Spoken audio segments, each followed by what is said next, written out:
All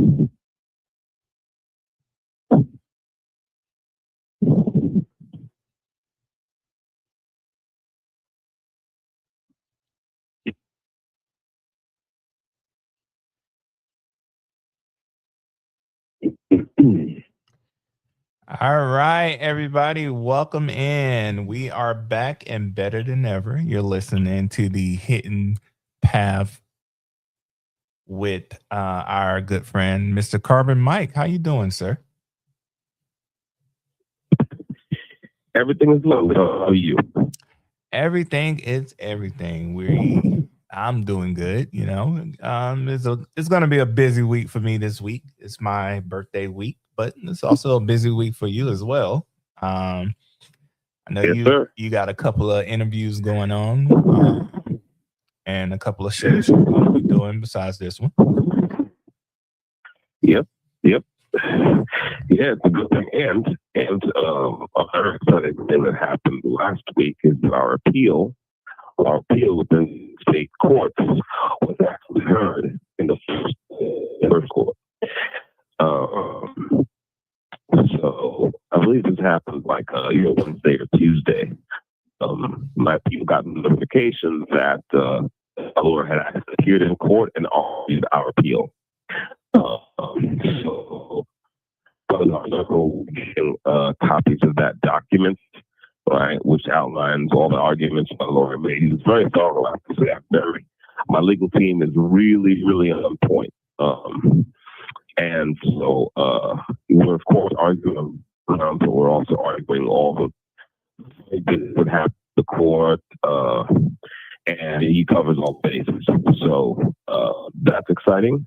I don't know what the timeline is in terms of how long the state has to have to and so forth, but at least that milestone has been passed. We've now been heard in court. Our appeal has been heard in court, and so stay tuned for the follow up.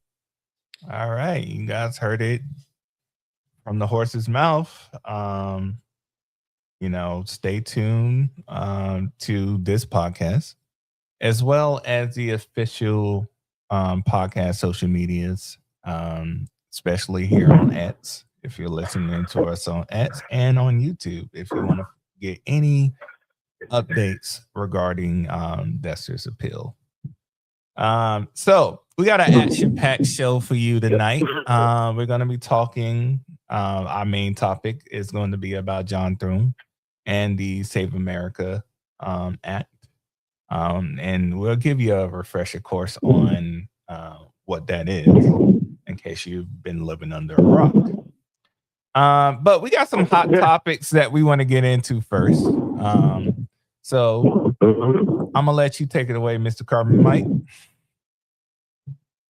All right. Well, the first one is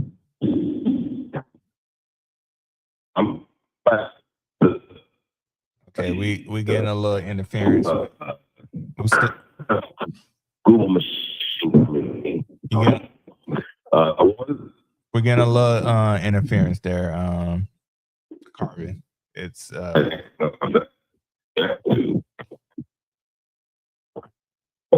what about now? That's better. Any better? Yeah, that's better. Okay, good.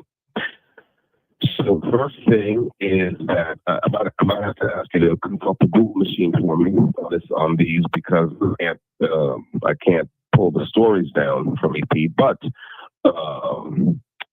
the Justice Service is looking to additional ways that people with nonviolent felonies can get their gun rights back after having freedom. That's nice. I don't know the details, but it's been a thing that this Justice Department has been pushing, right? The idea that some felonies should not mean that your Second Amendment rights go over. So that's something I've been paying attention to. Speaking of felonies, we have good ass Luigi, who entered the guilty plea federal court to the federal or small and murder charges. And so that's the same development. One of the reasons that continues to me is because Luigi is the only case for those who basically, stuck up behind some healthcare executive in broad daylight in New York City and pull away. With a fled the scene. It took at least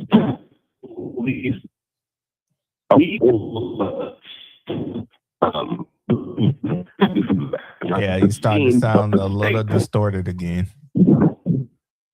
Oh, damn.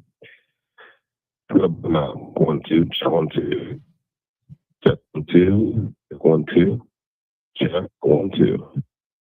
You sound a little clearer now. It's just like the stream is getting distorted as you continue to talk.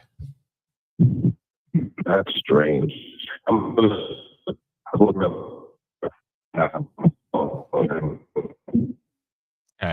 Can you say that one more time?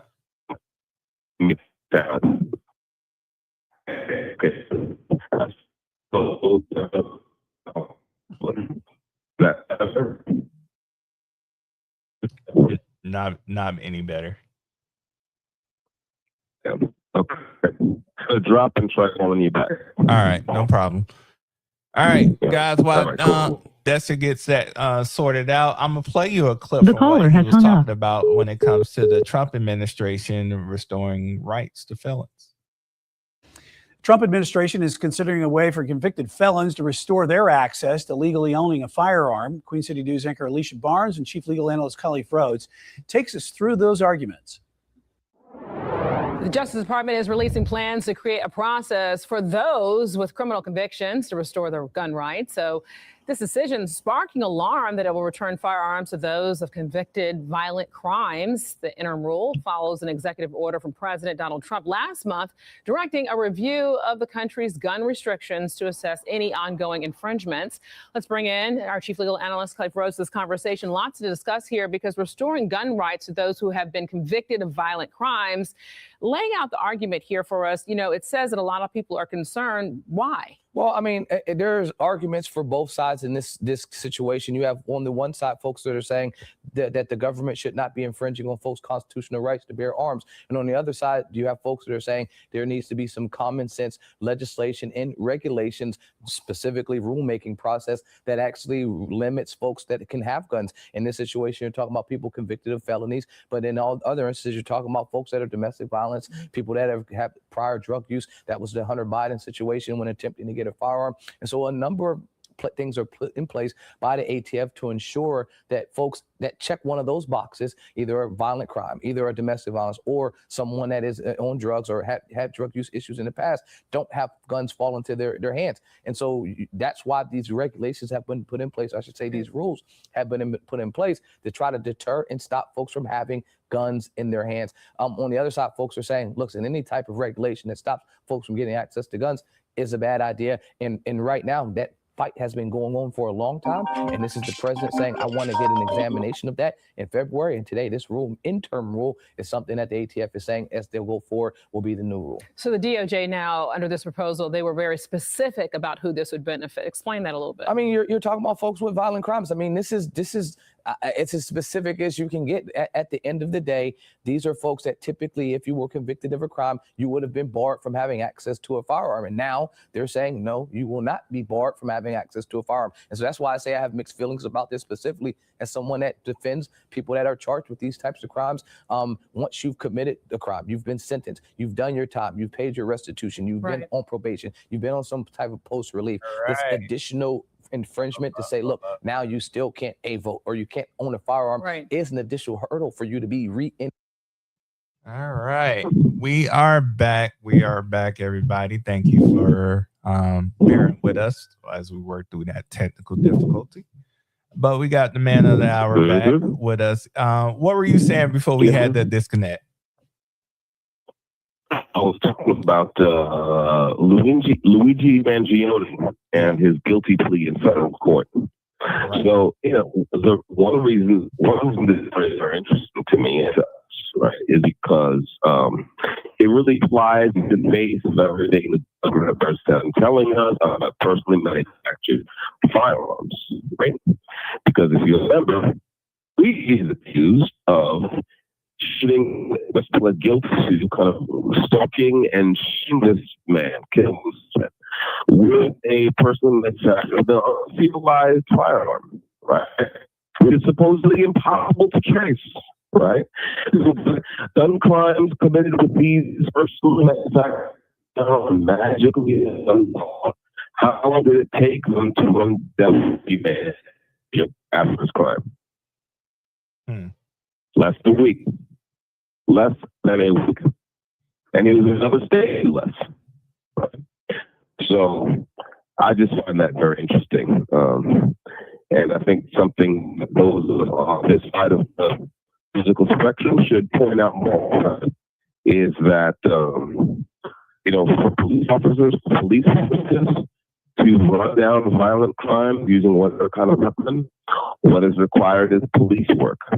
There's no magic serial number that's going to put into some database. Someone will show, oh, this guy used this weapon to commit. They actually have police work. It works. And it even works across the top. So they would. So let me play you a clip and then let me play you a clip and get your reaction on the other side of it.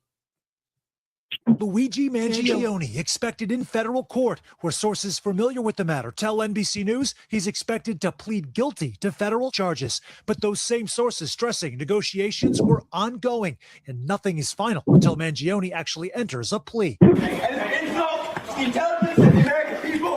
But a possible deal could punctuate a story that's captivated the nation, starting with the Midtown murder of United Healthcare CEO Brian Thompson in December of 2024. Then a massive multi-state manhunt lasting days until nearly 300 miles away in Altoona, Pennsylvania, this 911 call from a McDonald's employee. I have a customer here that some other customers were suspicious of, that he looks like the CEO shooter from New York. Then a confrontation with Altoona police where Mangione was unmasked. Yes, sir.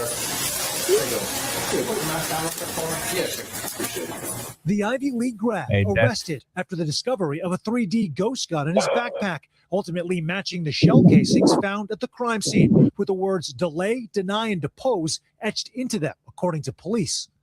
And a notebook, law enforcement says, describes Mangione's disgust with the private healthcare industry that included this disturbing quote: "What do? You whack the CEO at the annual parasitic bean counter convention. It's targeted, precise, and doesn't risk innocence."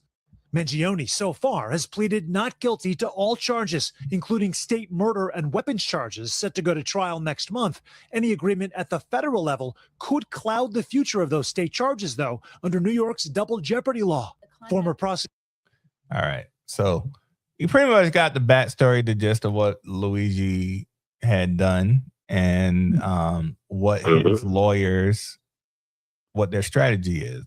They're basically trying to, in my opinion, avoid the death penalty and also prevent the state from trying him under their New York's double jeopardy law. What's your opinion on his lawyer strategy and him pleading guilty? Well, I mean, look at the evidence that we know. I think that's kind of what lawyers need to do, right? There's no, he didn't do it. Right?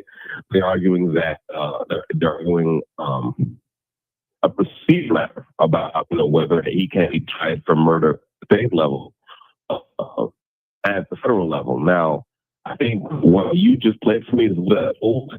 The latest thing I read was that he had entered his federal plea. So that plea has been entered now, and that's I also understand, I'm not a lawyer, but I understand that New York law has some exceptions in cases of crimes that have different elements. So there's a stalking murder or a stalking murder charge. It was a federal, and then there's just a regular homicide charge that he was facing at the state level. And so it may be that New York State will say to the court, well, no, we can charge him. That is, we can try him. We can't try him because the elements of the state charges and the federal charges are different, and so it's okay. Either way, he's going away.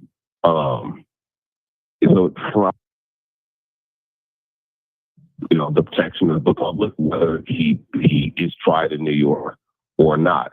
I can't imagine any scenario where he breathes free air again. Yeah, I don't think so. I don't think he's right. I think this is all a way to avoid the death penalty, in my opinion. Yeah. And so now what I also read was that he didn't. When he made his guilty plea, his attorneys, for whatever reason, didn't first secure an agreement. There was no thing that says, well, if I plead guilty, then you won't, or if my client pleads guilty, you won't give him the death penalty. I don't think they secured that. It wasn't. You're right. I don't know what. So I don't know why not. I have no idea why not, but that's where we are. So, in terms of, I don't think the outcome, to me, it's more or less a pro forma thing. He's going to prison for murder, right? Whether he spent most of his time in federal lockup or state lockup is not going to make a difference. To me, again, this case is primarily very interesting because it gives the lie to what gun grabbers are always saying about PNFs, person-made effects. That they are they make crimes magically difficult or even impossible to solve, and that is obviously not true. It was never true, but Luigi's case kind of shows that in quite dramatic fashion because he didn't just flee the scene; he fled the state, and in less than a week he was in custody. That's extraordinary. So, yeah. Luigi has definitely become a symbol of the far left. They're praising what he did. Yeah, I'm not a fan of what he did. In my opinion, what he did was cowardice. We live in a country where we can air out our grievances by protesting, debating, voting, affecting real change. What he did was he is a man who had a personal vendetta against insurance companies, particularly United Healthcare. And don't get me wrong, I'm not a person that is going to defend insurance companies. The insurance companies have done a disservice to a lot of Americans. However, this is not how you go about airing out your grievances against what insurance companies was doing. Let's take a little bit further. I mean, Luigi, all right, he's an Ivy League graduate who comes from a wealthy family, right? So he had even more options than the rest of us in terms of seeking redress of his grievances. Let's say his grievances were all well-founded. Right? Again, he's with certainly an expensive education behind him. Well, good education, that's debatable, but certainly an expensive education degree. He could do all kinds of things. He could come to court, right? He could have started a podcast where he goes after, right, the egregious actions of healthcare insurance companies, of which there are many, right? Like you said, these insurance companies can murder years. He could have done a lot to shed light on that, and not go and take a man's life, by shooting him in the back and then fleeing. come on. I'm not a fan. Was never a fan. And it says a great deal about the left that he got so much support. I think he raised $1 million for his legal fund within a week. Yep. He sure did. Oh, man. Mm-hmm. Yeah. And I'm the problem. Yeah, and you're I'm not. the problem. And if you look at your gifts and go, it's not yours. It's not even close to $500,000 yet. Right. Right. I mean, don't get me wrong. I'm grateful for everyone who's contributed. Grateful for the prayers and more support, but I'm just saying. Well, if you look at the left, I was just about to get to that, because when you're talking about the left likes to boast about fighting for injustices. Even Luigi has said that he was fighting for an injustice when it came to the healthcare system. But the left likes to boast that they are fighting injustices, that the state is coming down on you too hard, and that you as not to interject race in it, but if we're speaking from the left point of view, they like to interject race into everything. When it comes to you as a black man who has been railroaded by the justice system, and all you was doing was fighting for your Second Amendment rights, how come nobody is flocking to your gifts and go donating and trying to get you there? Don't get me wrong. I understand, you are very grateful for all of the donations that you receive. And let's be honest, I am too. And I'm sure your family feels the same way. But when you're talking about the left being charitable, they turn the blind eye to your cause. Oh yeah. And I mean, look, it's not even a money thing. It's just the moral support that I've received. Right, people who just reach, you're doing the right thing. Thank you for fighting. Right, those people are predominantly on the right. Right.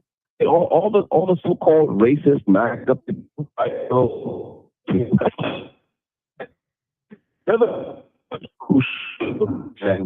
from sending letters to sending prayers, bullying about the case, spread the word. Okay. Now, what's interesting is lefties have approached me about my case.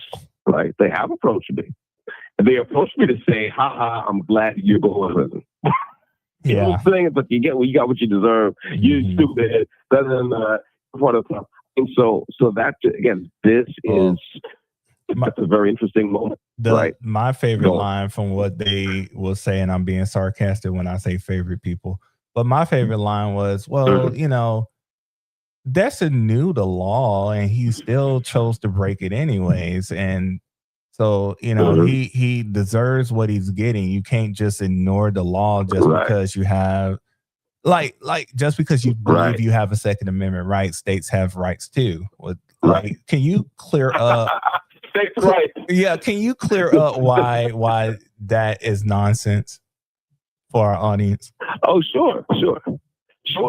I mean, first of all, let's just point out, the irony of lefties coming out with a states' rights argument. We had a whole big 4-year war in this country about states' rights to do something. I wonder what that was. So it's just funny. But from that, the fact is, this is basic, right? But it's not some arcane piece of legislation. This is some kind of weird logic you have to apply to law. Right? So the Second Amendment is part of the Constitution, and the Constitution is the supreme law of the land. States get to make their own laws, but when those laws conflict with the Constitution wins. Period. That's basic. Okay? It's the reason why states don't have the right to, for example, reinstitute slavery.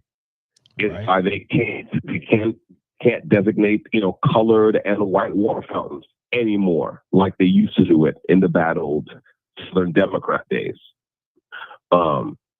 And so that's what it is. Now, lefties, of course, have their own ideas. They have things they like and things they don't like. So they like the idea of murdering executives in the street in broad daylight. So if someone does that, then they're all for it.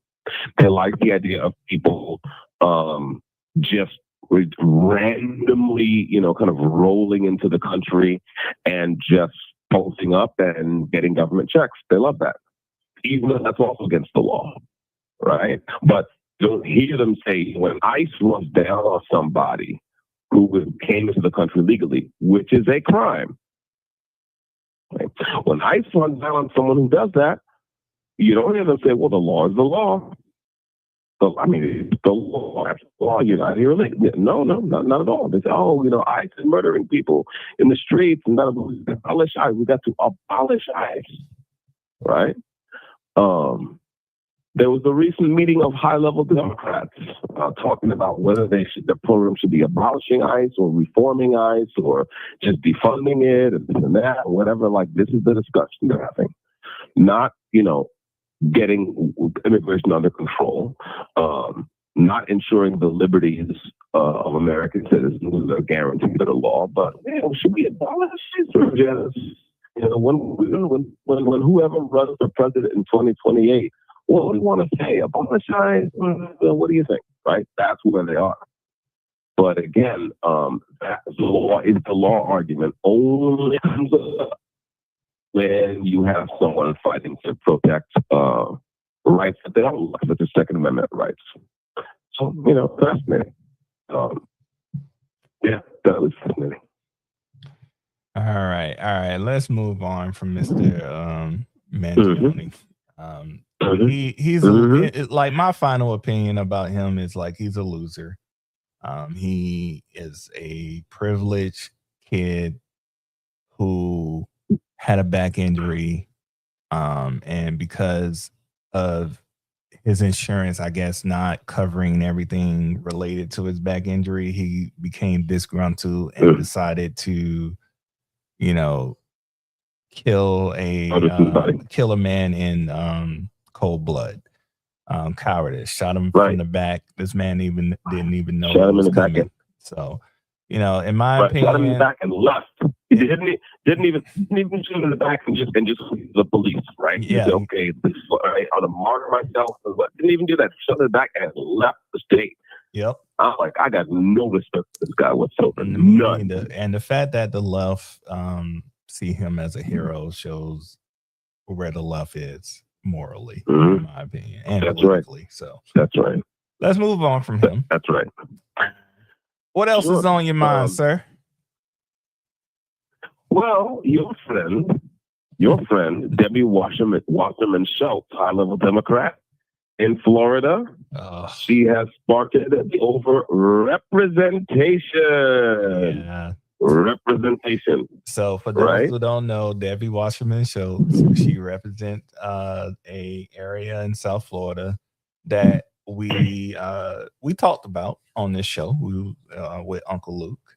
That area is predominantly Black, and everybody knows that Debbie Wasserman Schultz is a Jewish white woman.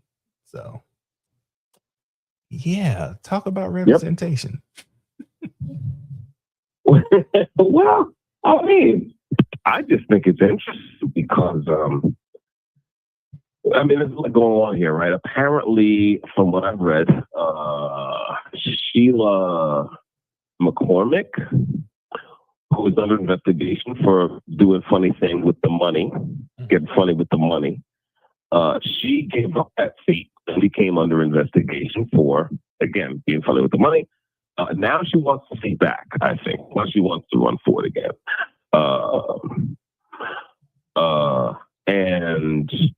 Let's see. Yes, Luther Campbell, what his status is right now. Last we heard, he was very upset over what he called cheating by Democrats. Because I think Debbie Wasserman Schultz or someone in the Democratic Party was doing what looked to him. What? Go on. Wait. Uncle Luke is mad with the Democrats? This is a man was so in love. In love. He said that we should be thanking the Democrats for, things like food stamps and welfare and, stuff that benefited the Black community. Yeah. But go on. Well, that's right. We need the Democrats. We need HD. Yeah.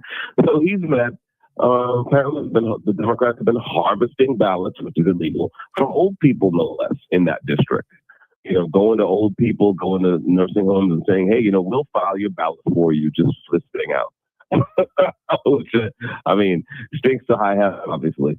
But yeah, now we have Debbie Wasserman Schultz, who, notwithstanding all the noise Democrats made, and the Democrats also the operatives made about redistricting and how you're taking away the voices of Black people, right? That was a big thing. They made a lot of noise about that during this redistricting fight, which they lost. Now, Debbie Wasserman Schultz doesn't care about all that. I'm capable of representing anybody because So which is it?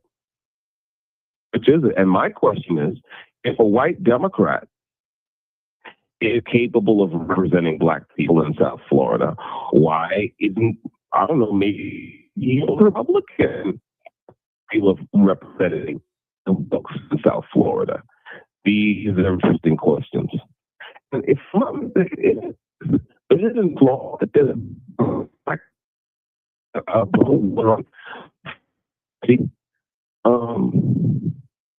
I think Queen told me about that, but there's somewhere in the country there's a situation like that where the district got kind of sliced away, and there was someone who is a Black Republican, and the consensus among the Democrats, of course, is no, don't vote for the Black, vote for the white person. Well, then okay, but then that just shows you the dead end of this racial logic. Like either you have to have a Black person representing you to get justice and to get fairness, right? Or you don't. And if you do, then what is Debbie Wasserman Schultz doing there? And if you don't, well, maybe the people who've run your district into the ground, the people who have been underserving your underserved district, maybe they need to go, no matter what color they are. Just a thought. It's just a thought, bro. I'm just talking. No. So yeah, that's funny. You're like, nope. This party loyalty that certain Black Democrats have, it's just crazy. Like to see your community, your area not progress, and you still voting for the same people who are not doing what you elect them to do. Like it shows the level of devotion that these people have, like Uncle Luke. Yeah. Well, part of the problem is, I have to say, that many people are like, Uncle Luke is like he's the prototype to me. He's like a perfect example. Like when he thinks about Black prosperity, he does not think about business. He doesn't think about commerce. He doesn't think about trade. He doesn't think about industry. He doesn't think about innovation. He does not think about work. That's my biggest problem. My biggest problem with him is not that he's a Democrat. It's that he's all on board with this way of thinking about us, frankly insulting. Now, yes, a lot of Republicans like to lob insults our way when they get in front of a hot mic. That's a separate problem, which you've heard me go on about other times. But just talking about Democrats now, and Uncle Luke in particular, this is a problem. How come the only way he can think about us is in terms of charity? In terms of the government taking other people's money to pay us for something or the other. He never said anything about, well, okay, how can we look? Mark Smith from Four Box Designer, shout out to Four Boxes, has a very interesting thing he says, which is true. He says every regulation is a tax. Every regulation is tax, and he's right, because it costs money and time, to comply with regulations. Now, that doesn't mean there should be no regulations of anything. I'm not saying that. But what I am saying is, how come people like Uncle Luke never say, hey, let's decrease the burden on Black folks in such and such an area so they can they can harness their natural hustle, right? To actually, so they can turn their skill sets and their actions to prosperity. You will never hear him say that. And that's a problem. Whether or not he likes or hates Republicans, the Republicans are on my shit list. So I don't feel a way about that. But it's the way he thinks of us, supposedly his own people, that gets on my nerves. And they're all like that. They're all like that. When it comes to us, it's just pity and charity. It's never, hey, maybe if your local government got its foot off your neck a little bit, maybe you could turn some of the ideas you have into businesses and you could prosper that way. And should we at least try that? Because everyone's got ideas. I'm sure you've got them too. They never talk to us or about us in that way, ever. And to me, that's just nothing. It really is frustrating because, as a young person myself, being only 38 years of age, I really didn't notice until me and you were having conversations about this particular subject, where you really don't hear the triumphs, the accomplishments of the Black community. You only hear about the charity that the Black community needs, or the struggle that the Black community has gone through, from candidates like Uncle Luke and even Debbie Wasserman Schultz. Like, it's never like that we're on top or we're doing anything. And this has fueled. That's right. This has fueled, even our own Republicans talking as if we're incompetent or need just a charity case. Yeah, just a charity case. So it's one of those things of like, when is that candidate on the Republican or the Democrat side gonna come in and start speaking about the Black community as far as in terms of growth in businesses and culture and opportunity and things like that? Not like, how am I going to improve your life that's already good? We want it to be at its peak. Yeah. In other words, when do they start talking to us about growth instead of survival? Right. You know what I'm saying? It's like, I don't want to hear about growth. I want to hear about ideas. I want to hear about how you can exert some downward pressure on the, in some cases, ruinous costs, prohibitive costs imposed on people who want to provide services. We've talked before about the fact that in many jurisdictions around this country, you have to have a license from the state to cut people's hair in your living room or to do hair in your living room. That's crazy. That's absolutely crazy. Yeah. The thing I've been coming back to lately is that, Democrats have a particular thing they want to talk about in the case of, for example, Eric Garner, right? Okay, you say, well, why you have to be Democrat? Why Eric Garner died? And you say, well, it's because of racism. And whether or not that is true, that's not the only answer. He also died because the government has decided in New York that your property isn't really your property. And therefore, if you buy a pack of cigarettes and you sell one of them to someone who wants to smoke but doesn't want a whole pack of cigarettes, the police will come down on you. Every law, every regulation is a tax. Every law is backed. Every law is ultimately enforced at gunpoint. I'm going to drop and come back. All right. Des is going to terminate the call and give us a call right back. The caller has hung up. You're listening to the Hidden Path. I'm going to go ahead and play you a video and let you know who is doing this podcast right now, Mr. Destin Taylor. Man from Brooklyn who's doing hard time upstate. He openly admits to assembling ghost guns at his home, which is illegal, but he says his constitutional rights are being violated. Tonight, our conversation from behind prison walls, beginning with the moment his life was upended. 6 o'clock in the morning, you're lying in bed. Yeah. What happens? I hear a bang, and I see underneath the crack in my door, I see like weapon lights flickering back. I said, "Ooh!" Hands up! Get out of here right now! So I said, "Hello, hello, hello. I'm Dexter Taylor." My name is Dexter Taylor. Yo, we know your name. Come on, come on. Why are you looking for me? Because I still thought they had the wrong house. And then they said, "Yeah, we're here for you." Police department, search warrant! April 6, 2022, an elite NYPD unit forces its way into Dexter Taylor's home in Bushwick, Brooklyn. Come out. Keep a gun up. Keep a gun up. Why are you looking for me? Maybe it's some rifles you got laying around everywhere. We're in a search warrant Mm-hmm. at this location. Yes, sir. I know it's probably real, but can I see it?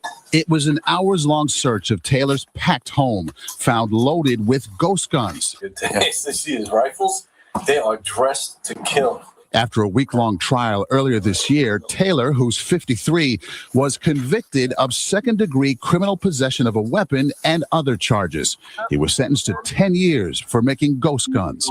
I met him at Coxsackie Correctional Facility, a maximum security prison in upstate New York. In your home are 13 weapons, yes? Yeah. 13 guns. That sounds right. What kind of guns do we have here? All of them were either pistols or AR style. Right. I made like, I don't know, a handful of Glock style pistols, and I want to say 8 AR style rifles. These weapons are in the house? Yes, sir. They're in a closet? I saw pictures of them. They look like my suits in the closet. Yeah, They're that's stored. right, They're hanging like on hangers. That's right. Yeah. You have the right to remain silent. Do you understand? Yes, sir. Taylor is a self-described nerd and tinkerer.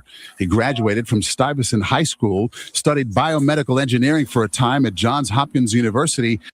No. All right, everybody. All right, we are back. You're listening to the Hidden Path. So during the break, I played them a portion of the CBS interview that CBS New York did with you while you're in prison. Letting everybody know who maybe just now joining us, just now hearing your name for the first time or listening to us for the first time, because we got a lot of new listeners. Shout out to Doc, who has been hitting the ground, promoting the podcast. Same thing to our executive producer, Queen, who is the reason why this show is running so smoothly. Yes, sir. So, for those who don't know, that's who you're talking to. That's the man of the hour here. But we're not going to focus on that right now. We're going to continue talking about what we've been talking about. And right now, that is how the Democrat Party right now in Florida, Debbie Wasserman Schultz, is looking to represent a district that does not look like her. And yet, she's the favorite. Despite all of the other black candidates who are running, she's the favorite in that district. I think both you and Queen, because Queen has been commenting, y'all have been seeing her. Her and Doc have been commenting. Y'all have been seeing their comments on the screen. Queen had said the same thing you've been saying, and I think a lot of prominent black conservatives have been saying the same thing. Why is it that we're looked at as a liability, a struggle, like we need something, we always have a handout and things like that? But real conservatives, real black conservatives who own businesses, who are in the education field, the engineering field, even city government, have been saying like, hey, how are you going to improve my life? I'm not looking for a handout. I'm not on welfare. I'm not, how are you going to put money in my pocket or help me improve my community? And, it seems like both parties have basically ignored that aspect of our community. Yeah, that's right. That's right. I mean, again, we know why the Democrats are ignoring that aspect. We know why they only see us in terms of as a charity case, an object of pity, because their whole program is based on involuntary wealth redistribution. Right now, taxes are a form of involuntary wealth redistribution to begin with, right? And yes, taxes, you're always going to have some form of taxation somewhere in a country as big and complex as the U.S. Okay, fine. But my problem is that they can't see American life in any other way. They can't do it. And this is whether you're talking about mainstream Democrats like Wasserman Schultz, or whether you're talking about the out and proud socialists like Zoran Mamdani, right? I still haven't heard any specific details about anything in his platform that has to do with decreasing the burden on people who want to start businesses or people who already have businesses. Okay, I haven't heard him say anything about the grassroots deregulation. That's something where, something Democrats could actually get the edge on Republicans. Because when Republicans talk about deregulation, right, and, separate from the right or the wrong of a particular deregulation matter, they always talk about it from a top-down. They're starting at the top of the economy. Right? They're saying, well, these coal plants, these chemical plants, these industrial concerns, they're facing too many regulations. And whether they are or not, that's debatable. But what I'm saying is that no one, and this includes the Democrats who love us so much, no one is saying, hey, something, this bodega owner, right? This bodega owner, this person who runs a business out of his or her home, right?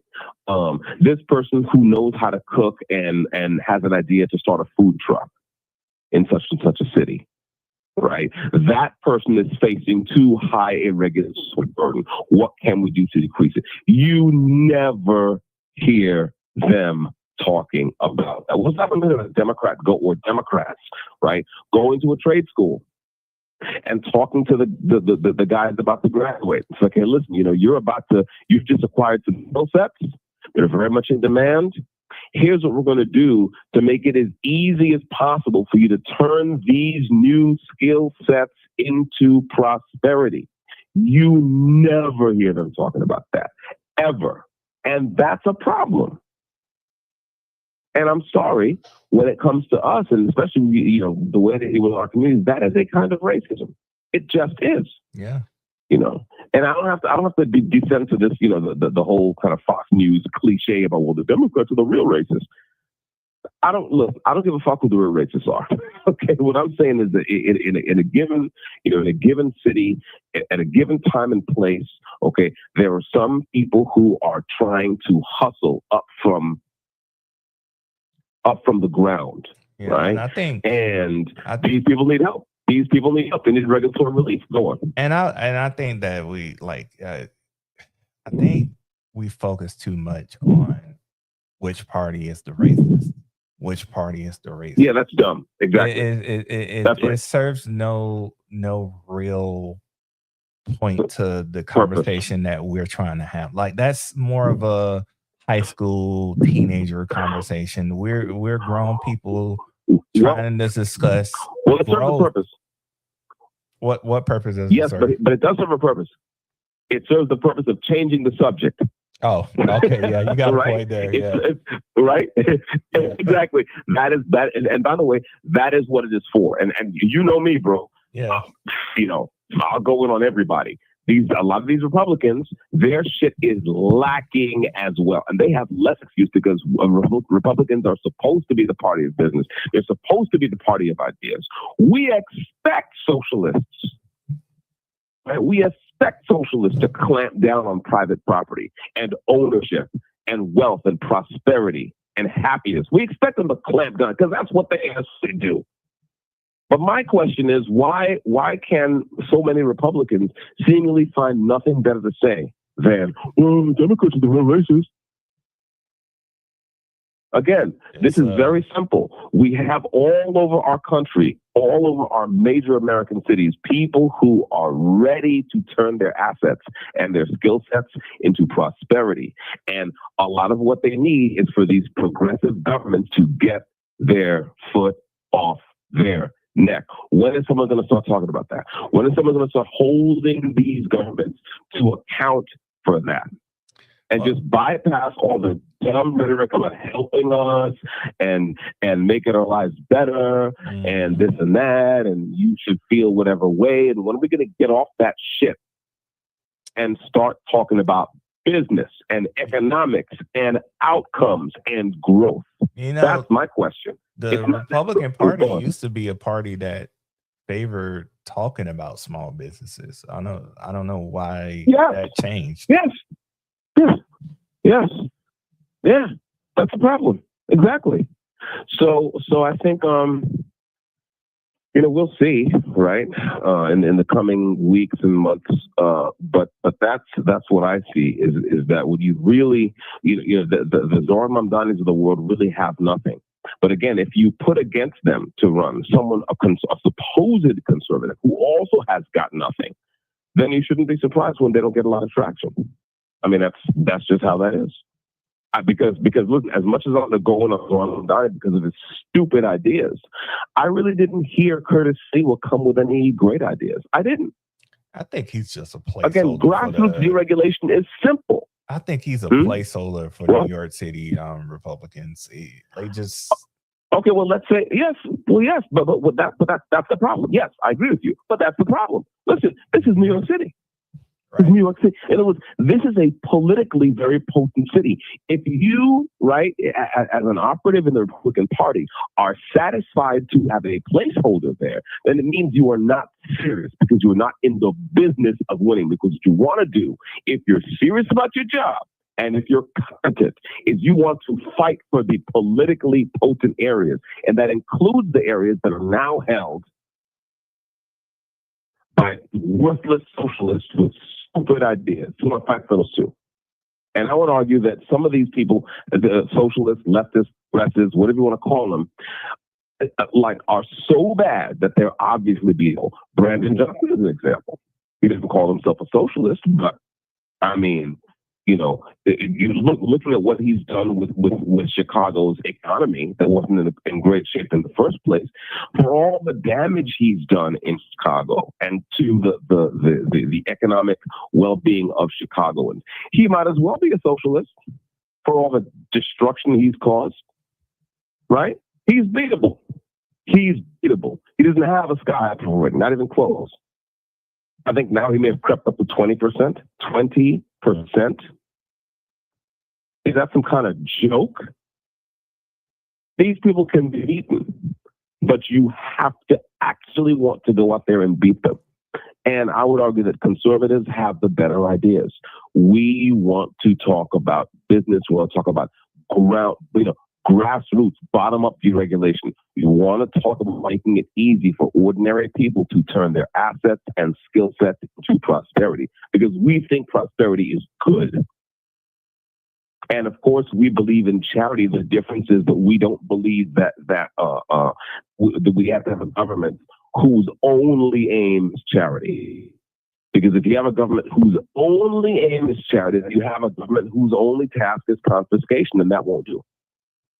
That won't do, especially when you also have a bunch of lefties, the Democrats, who also want to open the borders. So you can't have both those things. You can't say we have to have super generous welfare system and also say anyone can just show up and start pulling a check. Whatever you feel about immigration, whatever your feelings and your thoughts are, the fact is mathematically it is not sustainable. Eventually your systems will collapse and then you can't help anybody. That should be obvious. So, yeah. This is where we are. This is where we are. Oh man, there's so much we can get into, but that's just a tease of what is to come. Now, I do have my executive producer, Queen working on a future episode for us. That episode will be about prominent Black Democrat liberal Roland Martin. He's been embroiled in some controversy, but there's a lot of things that Roland Martin has said over the years that I'm sure you, as a Black conservative, will disagree with when it comes to the Black community and politics of overall. But that's a future episode. Oh yeah. Yes, sir. And I can't wait. Yeah. So let's see. We'll be talking about headlines. What's current in the news. There's a few primaries coming up, right? Next Tuesday, I guess there'll be a primary in Florida, obviously, Wyoming, Alaska. I'm seeing. Speaking about Florida, our primary ends tomorrow, August 18th. Okay. So that's the last day. That's election day. Some key races are for governor here in Florida. Byron Donalds is the front runner on the Republican side. David Jolly is the front runner on the Democrat side. They are both looking to advance to the general in November. We have a few House of Representative races, but it will go the Republican way. It is projected to go that way. All the polls are saying that most of the Republican incumbents are going to retain office. Most of the Democrats incumbents are going to retain office. So there's really nothing to really report on that way. Well, except that some districts. I mean, there's some districts which have been sliced away. So what do we expect for those districts, right? In other words, in other words, the fact that some districts have been redrawn to include a much healthier slice of a conservative demographic. What does that mean in terms of some of these Democratic incumbents? Aren't they just going to go away? Yeah, their offices are pretty much going to be folded into the Republican Party. So yeah. There you go. So that's important. So that's a very thing. Yeah. So yeah, I mean it's Go ahead. Yeah, I was gonna say I was talking to Queen the other day, and she seemed to be pretty confident that the Republicans could at least hold this November, in part based on this kind of multi-pronged strategy coming directly from Washington, right? Where it's kind of all hands on deck, right? Full press. This executive has been going after illegal immigrants. And the importance there is that the kind of the industrial complex, set up to accommodate these people. That is all under attack. I mean, the money streams, because many of these nonprofits also funnel money back to Democratic candidates for office, right? That money stream is disrupted. The redistricting war that Trump touched off, that redistricting war is more or less over for now, and the Republicans have won. That's been a countrywide war. And exposing fraud and waste and abuse at the local and state level, which can be largely central of Democrats. Now, of course, it's not to say that Republicans are kind of immune from this charge, right? There's corrupt politicians of all kinds all over the place, but it does mean that the people who have been running our cities into the ground, the people who want to take our ancient rights and turn them into privileges, It means that those people are on the back foot, and that's good. So, I just read earlier this week, I just read an article about high Democratic primary turnout in some states. And the question the article posed was, can it carry over to November? The question I have to pose is, are are Republicans, are conservative voters going to stay home, or they actually get out and vote? Because again, I personally have a dog in this fight. Even though my case is a state case, the fact is that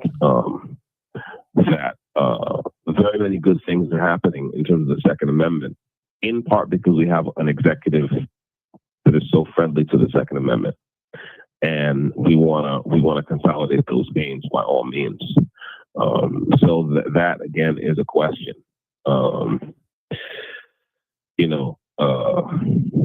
Back when I was outside, you'll remember the years ago, it was this very common way of talking online, right? Like, oh, are you red pilled, or you blue pilled, or you black pilled, or you doom pilled, or you whatever. And at the end of the day, my thing is stop popping pills and get out there and put the work in, which includes voting, right? So that's what happens this November. Like I said, a lot of Republicans are on my shit list. You can argue that the party itself is kind of on my shit list, as me speaking as a conservative, but talk about I want Democrats to lose. Talk about that. Why is the Republican Party on your shit list? Well, because they're soft, because they're complacent, because they're prideful, because they seem not to appreciate and not to respect the depth and the seriousness of what is going on here. That is what it, like, as a conservative, as a Black conservative, but more generally and more importantly, as a conservative, period, and being me specifically and being who I am and where I am right now, I am at war with the enemies of this republic. I am at war with the enemies of this republic. It's not a kinetic war, right? It's an ideological war. It's rhetorical. It's philosophical. It's judicial, right? It's political, but it's a war, okay? And I don't need any softies in my sector. I don't want anyone who's soft and complacent and just willing to kind of pat themselves on the back because they live on the right zip code. I don't want any of that kind of sissy bullshit in my sector. You see what I'm saying? Like, I don't want that in the trenches with me. And I am in the trenches, bro. Make no mistake about that. And there's only so much I can do here, right?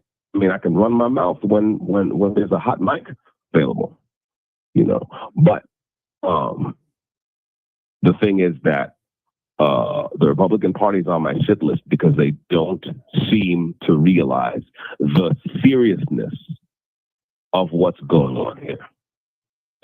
And it's not just the old Republican clock watchers who've been in office forever and who are happy to just go along to get along. It's not just them. It's the young people who supposedly have ideas. But where are those ideas? I've said it before and I'll say it again. The New York Young Republicans, where are their ideas? Where are their white papers?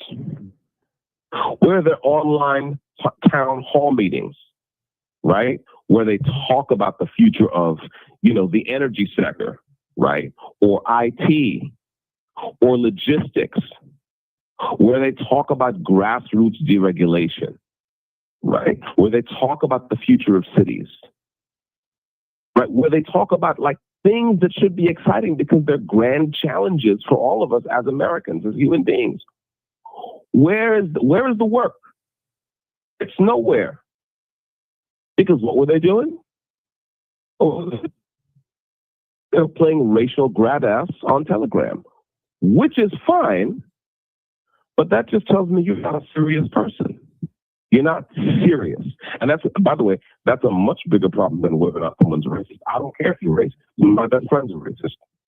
I care if you're not serious, because this is very serious. Our opposition is very serious. I mean, like, how much more serious does it need to get than, out and proud socialists being like, yeah, we need more socialists in office? Like what? And some of them actually getting elected. Like what? What do you think this is a joke? Huh? You think it's like so a timer is gonna expire and okay, do over. We were just playing. Come on, we don't want to really. No, they're serious. And so again, why is the Republican Party on my shit list? Because the operatives in that party do not seem to be taking the matter as seriously as they should. It's great that we have a friendly executive who really has taken the fight to the enemy. I mean, whatever you feel about Donald Trump, and feel free to have a whole thing on you more, but he has taken the fight to the enemy across the board, no question. Like he went after them, especially in the second term. I mean, it was like it was on. Okay, that's good. Okay, what else? What else you got? Because that's just the federal level. How are we going to take back these cities, these towns, these municipalities? How are we going to do it? Again, by playing racial grab ass on social media? No, you just look stupid. So that's why the Republican Party's on my shit list. It's also because we have a Republican Party. Okay, so let's take Texas. Texas right now, the Republicans are on top. Right.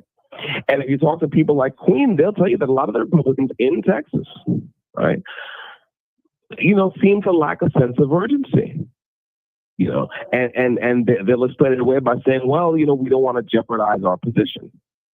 Okay, so put that to one side. Now you come to a place like New York, where Republicans can't bust a grape unless Democrats tell them it's okay. Now, what's their excuse? Right? I mean, in other words, if you have a commanding position, you could argue you don't want to get knocked off it. But if you're at the bottom, if you're all the way at the bottom, what's your excuse? Not paying attention. What's your excuse for silence? How many Republicans, and we reached out to a bunch, how many New York State Republicans have reached out to me? Zero. None. Now, you could say, well, maybe they didn't know. They don't know about my case. Well, I would say if you don't know, it's because you don't want to know, which is fine. But then by what right do you call yourself a conservative? Why are you able to fix your face and say, yeah, I believe in conservative values? The two things are not compatible. So we need to fix that. And fast, because again, our enemy has a program, and they're on that program. By the way, the program isn't even just national; it's global. Look what happened to Canada. I mean, look at what happened in Canada, right? Look at what happened in the UK, where literally people are getting arrested for making jokes on social media. I shit you not. Go look it up. Go look at the UK where Christians are getting arrested for praying in the street. Right? So, you tell me. And never mind continents, which is a disaster. Right? So this is serious business here. And, we're not going to win every battle, but I expect us to kind of recognize the battles and step up and take it seriously. We're not taking it seriously. And that's why they're on my shit list. But despite all that, what I want most of all is for Democrats to lose. That's what I want most of all. Because as much as the Republicans are on my shit list, I hate me some Democrats. I just hate that party. For obvious reasons. Yeah. So I want them to lose. And lose badly. And it's possible. It's possible. All it needs is the political will and the imagination. And for those of us who are in a position to do so, to step up and do the work. So, that's the thing. Yeah. So, in case anybody was wondering why we do not pull our punches when it comes to criticizing either party on this program. So if you're looking for a echo chamber, you're really not going to find it here. So, no, we don't play that on the head. No. I mean, it's speaking of echo chambers, it's interesting. You mentioned that you were playing a clip from media appearance of mine, right? Right. Network media, right? Who was it that came to see me again? Who was it? Was it Fox News? It was CBS. Was it Fox News that came to see me? CBS New York. Oh, it was CBS. Why? Exactly. Mm-hmm. Right. So, you know what I'm saying? So I'm calling bullshit. You see? Like that's it. Yeah. So, yeah, it is what it is. Mm-hmm. What's crazy is that you have 1 minute left. Even though I don't think you would allow him to come interview you or talk to you, but like, what about Curtis? What's his name? The one that ran for mayor. I can't remember his last name. Oh, Curtis Lewa? Would you have accepted an interview from him if he would have came to talk to you? Sure. I would feel sure I'd talk to Curtis Lewa. I mean, he wouldn't like a lot of what I had to say. But yeah, I'm sure he would. He definitely wouldn't like it. He'd go away mad, but it is what it is. But sure, I'd talk to him, of course. Yes. Why not? A man of the people, y'all. Yeah.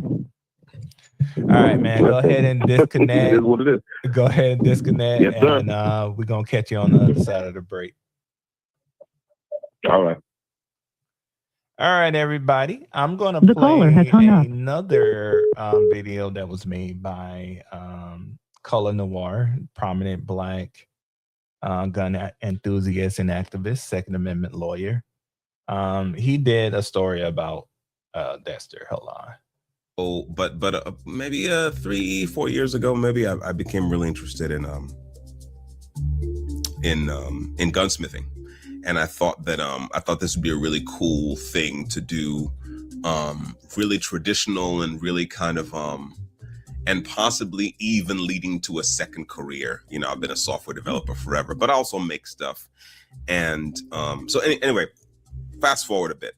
I started actually building weapons. I started building firearms. So, I learned from guys like Machine Gun Builder,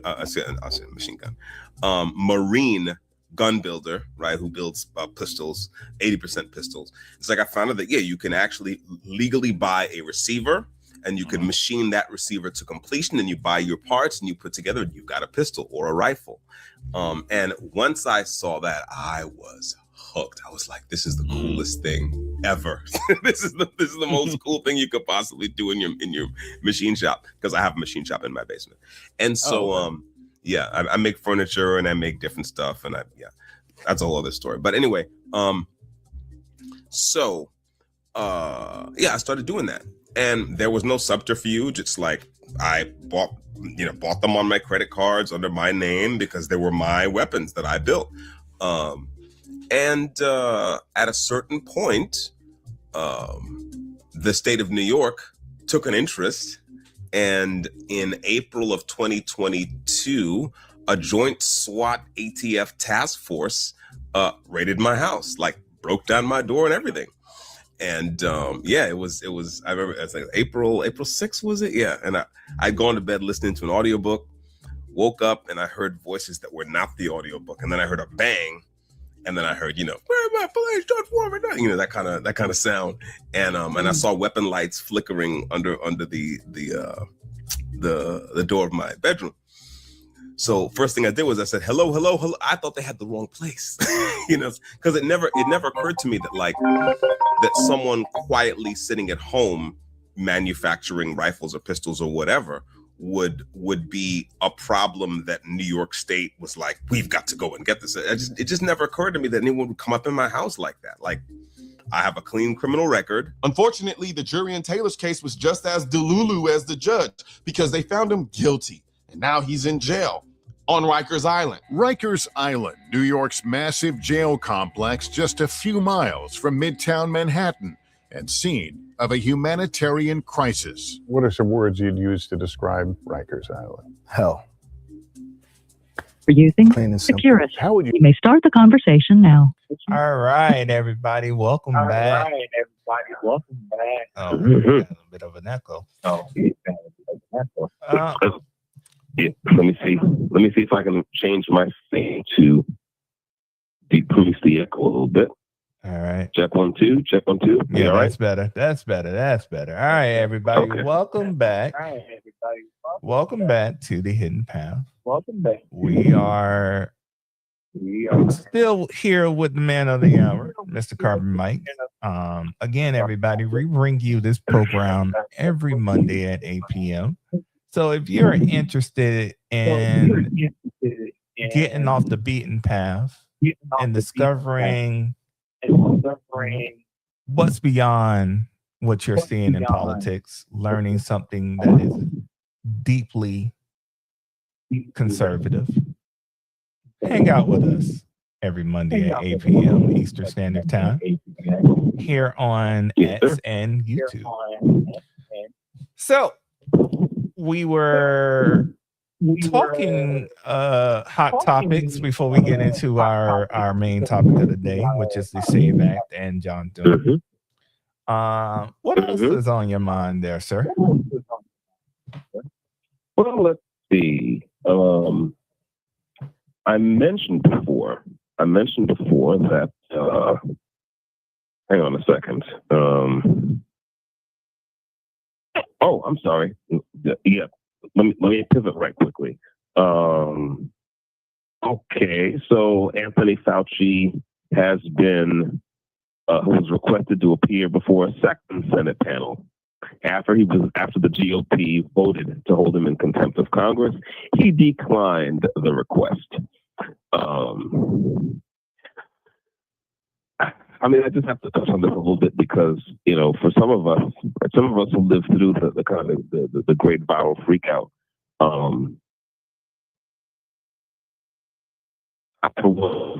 okay, where's my apology? And listen, I know I'm never going to get one. But at the very least, we can nail some of the worst offenders to the wall. And I'll choose one of the worst offenders. So it'd be interesting to see what happens with him. You know, I don't expect that much, but a man can hope. Okay, because I really I still feel with that, bro. And of course, you know, Anthony Fauci, as head of NIH, NIH was one of the stakeholders in the patent, a financial stakeholder in the patent for the COVID vaccine, and made a lot of money from these vaccines, which were miraculously perfect, according to Fauci and his associates. Miraculously perfect, completely safe, completely effective, no side effects. And if you see any side effects, you're just dreaming, or you're what's it? An anti-vaxxer, right? Yeah, I really like him to get nailed to the wall. So it's interesting to me that, I mean, and listen, at the very least, I hope he sweats this one out, even if nothing happens to him. I hope he has very little peace of mind, you know. You know, I hope he spends the remaining time he has left wondering when the next judicial shoe is going to drop, you know, or if somehow, you know, there's going to be some way that someone can find a way to actually make him stand trial and make him pay for what he helped to do to us. It wasn't all his fault. Part of it was our fault too. But yeah, I feel a special kind of way about Anthony Fauci. So is what it is. See what else? An appeals court has sided with Trump in a fight over a subpoena of a child mutilation company. So I think there's a child mutilation clinic called Queer Doc that is in the business of mutilating children. The Trump administration apparently has subpoenaed their records, and they tried to fight it off. It made its way to a federal appeals court, and the federal appeals court has sided. So really should have to surrender some or all of its records. Good, he go after all of them, because it doesn't matter what you think about politics or the president or this party, that party. Do not mutilate children, ever. You know, we can argue about policy, we can argue about taxes, we can argue about trade, we can argue about tariffs. All those things are just mere matters of policy. You know, mutilating children or not, that is a basic thing. That's basic. And if you put that like, I can't jack that, like then we have to battle it out. That's it. Not jacking that. Do not mutilate children ever.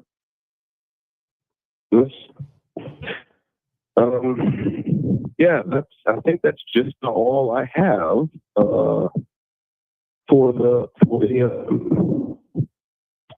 hot news. All right, everybody, that was our hot topic segment. If you got anything you want to contribute to the hot topics segment of our show for next week, go ahead and send me a DM at _hidden_path on X. If you send me a DM or if you just message me on the public wall, I'll see it and I'll pass it along to Dexter in the email. All right. Let's get to the meat and potatoes of our show tonight. We're going to talk about the SAVE Act, and we're going to talk about John Thune. If you don't know who John Thune is, he is the number 1 or 2 in the Senate right now. I'm not sure what's his rank. Number 1. Number 1. Okay, so he is the Senate Majority Leader. Majority Leader. He is also a big proponent. I think he is the author of the SAVE Act.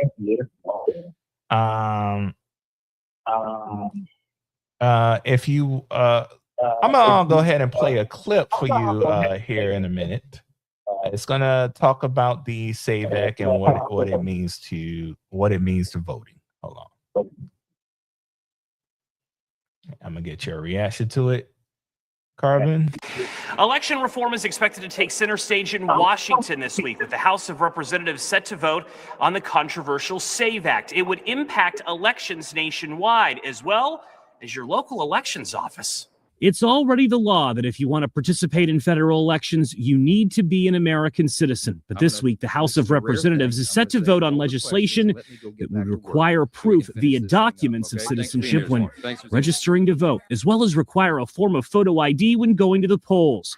The legislation has been a rallying cry for conservatives for years, as well as for President Trump, who is actively lobbying Congress for election changes. On Truth Social this weekend, the president writing, quote, "I'm asking all Republicans to fight for the following: Save America Act. 1, all voters must show voter ID. 2, all voters must show proof of United States citizenship to register for voting. 3, no mail-in ballots." Democrats and progressive groups are actively fighting against the bill, arguing that citizenship proof at voter registration isn't practical for many.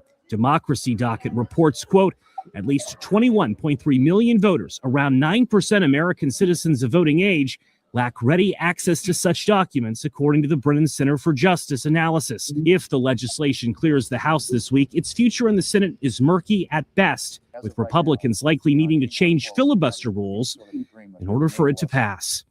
One impact of this legislation, it does not include any new funding for local governments and local election offices, and they would be tasked with implementing many of the bill's provisions. Joe St. George, Scripps News Group, Washington.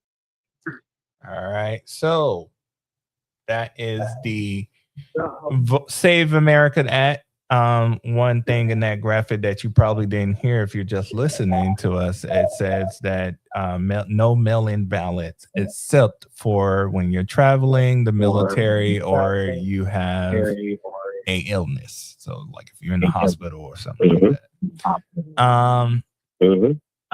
With those requirements, why do you think Democrats are so opposed to those requirements when it comes to voting? Well, because it makes it easier. Because something like the SAVE Act, and of course we can discuss the drawbacks and the what have you, but something like the SAVE Act makes it harder for Democrats to cheat. That's it. I mean, some will make an argument that they never cheated.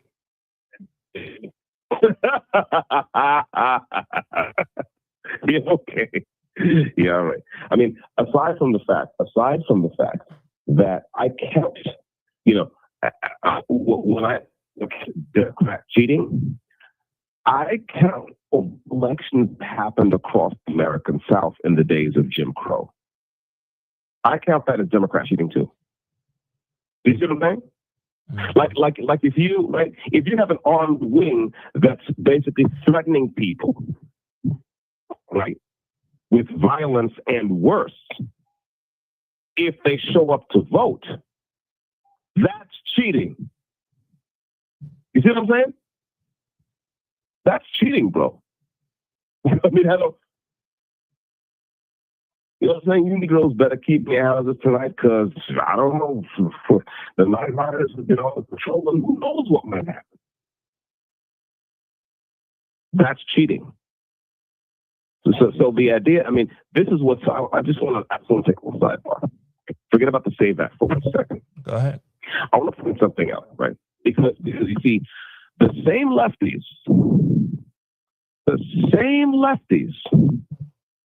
who are always pointing out the history of American racism, and it's a real history. I'm not saying it's an illusion, but the same ones are always, well, this country was founded by this and that and the third.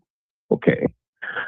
When it comes to something like the SAVE Act, have you noticed that none of them make the classification that I just said? None of them classify Jim Crow voter intimidation as cheating. But of course it's cheating. If you're the local sheriff, if you're the local sheriff and you know that like some unspecified number of your deputies have a side hustle as night riders, you know what I'm saying? And it's an election coming up. And you're like, yeah, we're not enforcing a damn thing. Negroes need to stay home, that's all. That's cheating. That's election cheating. That is what it is. And furthermore, as we also know happened, if in many of these Jim Crow districts, right, ballots cast in predominantly black townships and so on mysteriously never make their way to actually be counted, that is also cheating. Now, what's interesting is that, what's that woman from the New York Times? Hannah Nicole something? I can't remember her name, but yeah, she wrote this thing about the 16. I can't remember the name of the project. It was the 15 something project. 1619 project. The whole thing. Yeah, I think that was it. Right. Okay. Now, have you ever heard anyone in the New York Times, even their editorial section, in their op-ed, mention that all this stuff is cheating as well? That's what that means to have cheating in elections. So, see, people will say, well, the Democrats haven't cheated since 1980, which is also I don't see that either. But putting that aside, even if you grant that let's say even if you grant that every election that's happened in every federal election that's happened in my lifetime, right, half a century old, even if you grant that every in my life I've been clean. Right? This history goes back before I was born. And it's fascinating that lefties never want to talk about that. They'll talk about systemic racism in 6 ways from Sunday, except for that. I mean, the original Black Panther Party, I believe originated in Georgia in a place called Lowndes County. LOWNDES. It was a Lowndes County Freedom organization. Its emblem was a Black Panther. It was founded, right, not to parade firearms in front of the State House or inside the State House or whatever. It was founded, to protect Black citizens who wanted to vote, who wanted to be politically active and vote, and who in many cases had been terrorized out of voting because they were cheating. Election the Democrats who ran the place were cheating. I'll say that again, because the Democrats who ran the place were cheating. And again, it's very interesting that they never talk about that. That they're happy to sit back and say, well, obviously, Donald Trump is, lying. The election lies about that. Like I said, I don't think he's Donald Trump. He's a grown man. He can defend himself. I'm saying you're the lefty, right? You're the lefty who's talking about systemic racism and this and that and legacy of Jim Crow. But how come you never talk about that, Hannah? Anyway, I'll pause because I know you got a clip lined up. Yeah, I'm gonna play this clip from PBS NewsHour. It's titled "How Trump's Save America Would Reshape Voting and Why Critics Are Concerned." So let's play that, and then we're gonna get Carter's reaction on the other side of it. President Trump vowed this week not to sign any bills into law until a sweeping new voting bill is passed. Our White House correspondent Liz Landers takes a closer look at its prospects. Early Sunday morning, hours after returning from Delaware, where he took part in the solemn observance of the return of remains of 6 U.S. soldiers killed, President Trump posted about the Save America Act. Quote, "It supersedes everything else," he wrote, and, quote, "must go to the front of the line. I, as president, will not sign other bills until this is passed." And perhaps most importantly, I'm asking you to approve the Save America Act. If passed, the Safeguard American Voter Eligibility, or Save America Act, would transform voting in this country in 2 major ways. It would require all Americans to prove U.S. citizenship when registering to vote, and it would require all voters to show an ID when voting in person or by mail. Voters submitting absentee mail ballots would have to provide a photocopy of their ID. The bill would also require states to frequently review voter rolls and remove any non-citizens. And it would mandate states share voter registration data with the federal government, which most states have refused to do, a move backed by several federal judges. We don't want people that aren't citizens of our country voting. We don't want people that aren't studied, and we don't want people that can't love our country voting in our elections. So it's very simple. But it's not that simple. By any definition, the number of ballots cast illegally and by non-citizens in American elections is incredibly small. We know our elections are more secure than ever. We know we have more protections and checks and balances against fraud than ever. And we also know that this administration has gone out hunting for fraud with all of the tools of the federal government over the last year, and they have found virtually none. A study by the Trump administration's Department of Homeland Security found that of the 49.5 million voter registrations that were checked for the 2024 election, about 10,000 cases were referred for additional investigation of non-citizenship. That's roughly 0.02% of names processed. In Georgia, a 2024 audit of its 8.2 million registered voters found only 20 non-citizens who had registered. If you're a non-citizen and you sign under penalty of perjury that you are a citizen and you're eligible to vote, you're committing a felony which could render you not only deportable, but also get you jail time. And for what? To have one vote. So it's really not the way that elections are stolen. And Americans are not overly concerned about the chances of voter fraud. In our new PBS News NPR Marist poll out today, 66% of Americans are confident their state or local government will run fair elections in November, which is down from 76% in October 2024. 33% of adults believe the biggest threat to safe and secure elections is voter fraud. Republicans are much more concerned about this than Democrats. You need an ID to go and purchase alcohol. You need an ID to go to the library and check out a book. And so the president thinks you should have an ID to vote in our nation's elections. But requiring ID documents like passports and birth certificates could disenfranchise millions of people. If you're poor, you're moving a lot, you're, say, a student who's gone away to college, you've changed your name because you've gotten married or for some other reasons, all of those people would have more difficulty obtaining these documents. About half of Americans don't have passports, and many do not have a copy of their birth certificate. The Brennan Center for Justice estimates that more than 21 million Americans lack ready access to those documents.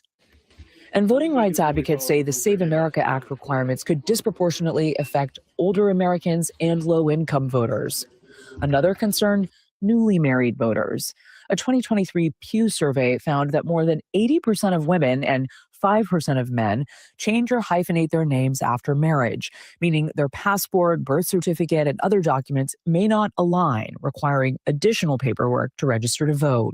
I don't think there's anyone that wants ineligible. All right, so I'm gonna stop it right there, and I'm gonna get your reaction here, Carbon. But I want to ask you this question. Yes, sir. The biggest concerns from Democrats or independent voters is that this will disproportionately affect the low income and recently married folk and older citizens. Now, I want to say this real quick. Back in 2022, I went on a cruise. And before I had to go on the cruise, I had to gather some documents. One of those documents was my birth certificate to show that I was an American citizen. Not because it was a requirement of the cruise, but because just in case there was something where there was a question of my citizenship, because this cruise was traveling the Caribbean. There's a lot of people that look just like me who are not American citizens in the Caribbean area. But I was able to obtain a copy of my birth certificate. I had already had my ID. I already had other documents. Do you believe this concern is valid when it comes to obtaining documents to vote?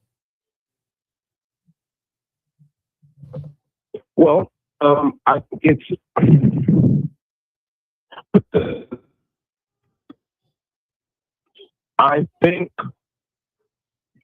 the availability of, let me pull back.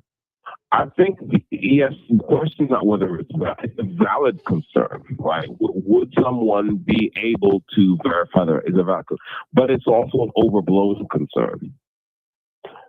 And it's overblown in a way, in this debate, in a way that I find very evil, right? Because voting is a constitutional right. You have Democrats saying now, some of them, whip themselves up into quite a hysterical frenzy. You have Democrats saying right now, is that God forbid that we put any barriers between Americans and the exercise of a constitutional right. I don't know what you call, but I, being who I am and where I am, think that shit is hilarious. I mean, that's funny, bro. You know what I'm saying? Right. Like, I mean, that's hilarious. When it comes down to it, like, I was conflicted because, as you said, when it comes to the Constitution, voting is a constitutional right. We have the voting rights. In my opinion, I don't believe that I should have to show, and some might call me radical for this. I don't believe I should have to show ID multiple times when I go get a gun, when I go purchase a firearm.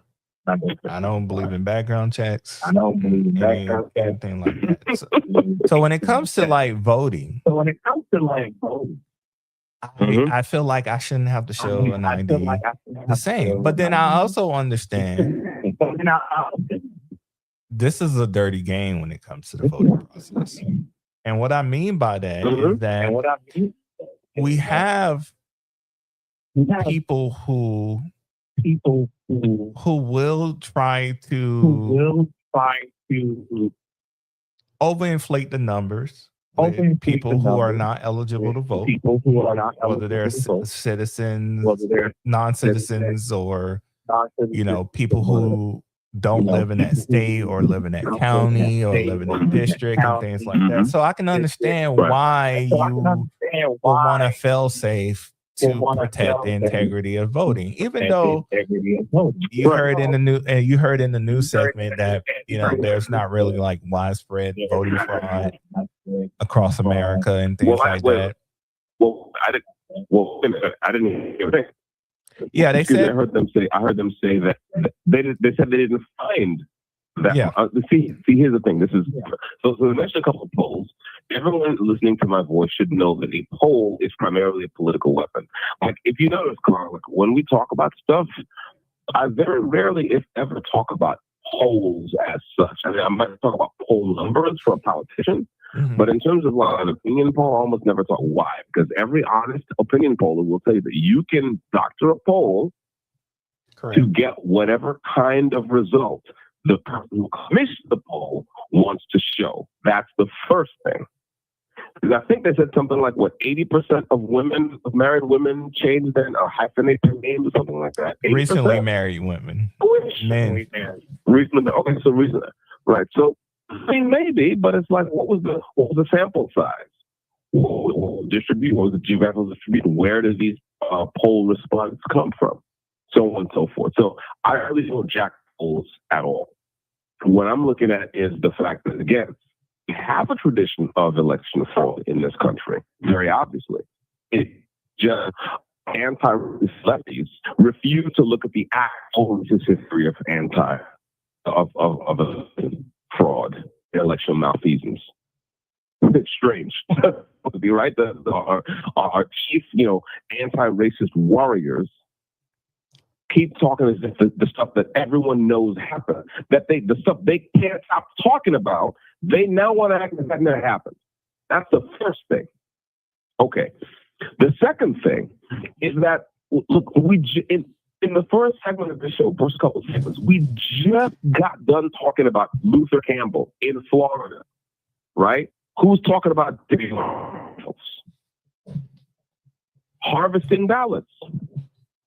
Okay, now that's not. Now here's the thing: it's not voter fraud. The survey is that voter fraud, or simply that, or is that something else that is just against the law? Like maybe, just maybe, right?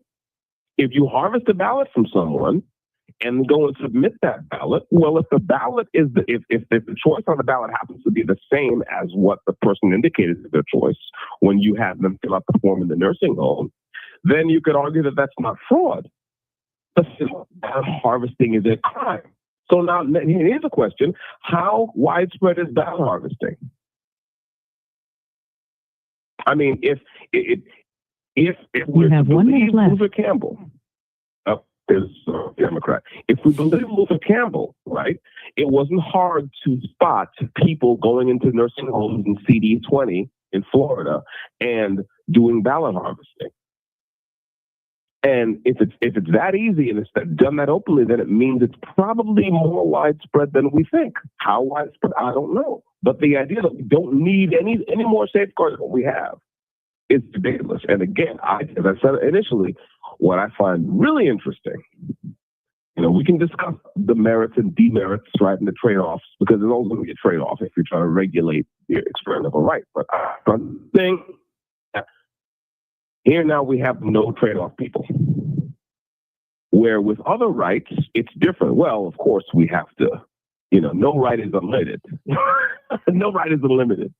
So I think it's interesting. Big drop and call back. All right. Again, Thank everybody, you, for using you are Secure. listening. The caller has hung up. Thank you for using Securus. The Hidden Goodbye. Path with Carbon Mike. I'm going to go ahead and play another clip for you while we wait for Carbon to call back.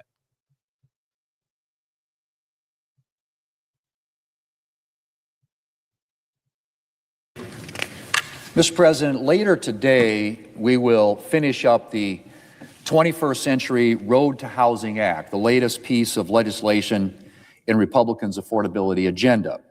And next week, I will be bringing the Save America Act to the floor, and we will be having a full and robust debate. So, Mr. President, what is the Save America Act? It is a package of common sense policies, the kind of common sense policies that should get an automatic yes vote from literally every member of this body. At the core of the Save America Act is the requirement that individuals provide proof of citizenship to register to vote and then show an ID when they go to the polls. In other words, it would require Americans to demonstrate that they're eligible to vote and that they are who they say they are when they go to do so. Not to keep using the word common sense, but it's pretty common sense, right? We require photo ID for a whole lot of things in this country for obvious reasons. Getting on a plane, show your official government-issued photo ID. Go to the doctor, same thing. Provide your government-issued photo ID plus your insurance card. Get hired for a new job. Provide your government-issued photo ID when you start. Mr. President, public libraries ask for a photo ID. In New York City, you have to provide some type of photo ID to get a library card. Baltimore, Maryland, same thing. Washington, D.C., again, photo ID. Mr. President, I'll stop with the list of libraries, but I think we can all agree that if you have to show photo ID and prove where you live to get a library card, it's not too much to ask voters to show ID to vote in federal elections. It takes about 10 seconds and protects the security of our elections. Mr. President, Americans overwhelmingly agree that voters should have to show ID at the polls. 83% of Americans, 83% in an August 2025 poll supported requiring photo ID. Conversation now. All right, everybody, welcome back to the Hidden Path. And before we went to break, Dexter was getting ready to go off and preach to us tonight. So I'm gonna go ahead and let him conduct his wonderful sermon here. Listen, it's funny because a podcast I don't know him personally, named Mike Rowe. Shout out to Mike Rowe and Micro Works and everyone involved with that. Mike Rowe is amazing. But he always says he has a podcast called The Way I Heard It. And one of the things he often says on the podcast is no one wants what did he say? No one wants a lecture, no one wants a sermon. And I'm like, I get why he says that. And I'm like, no, you gonna get something. Like, I don't give a shit. I mean, it wouldn't be you if you didn't give us at least one rant tonight. At least. You know what I'm saying? Yeah, so well, again, I can understand why some people may think that they shouldn't have to give an ID to prove citizenship. On the other hand, if you just common sense should get you through that one. I mean, So how does one then? How do we deal with it? Let us take federal elections, but never mind the states. That's a more complicated question because the states get to run their own elections more or less what we want to. But let's in national elections, how do we pay for those? Right? Do we just trust that? Well, now you say, well, if someone is later found to have falsified a ballot, right, then they'd be open to charges of perjury and maybe much more. Okay. So, I mean, you see what I'm saying? The arguments they use just don't. If you just stop and just think them through, they don't really make sense. Like, well, maybe like if that person, first of all. What is the process for vetting an address, for example? Like if someone falsifies an address and falsifies a name, whatever, on a ballot, and then takes down because they're just passing through. How would you catch that? How are these things caught in the first place? How is one to know that someone falsified an address in the first place? How are these ballots checked now? So I can understand that I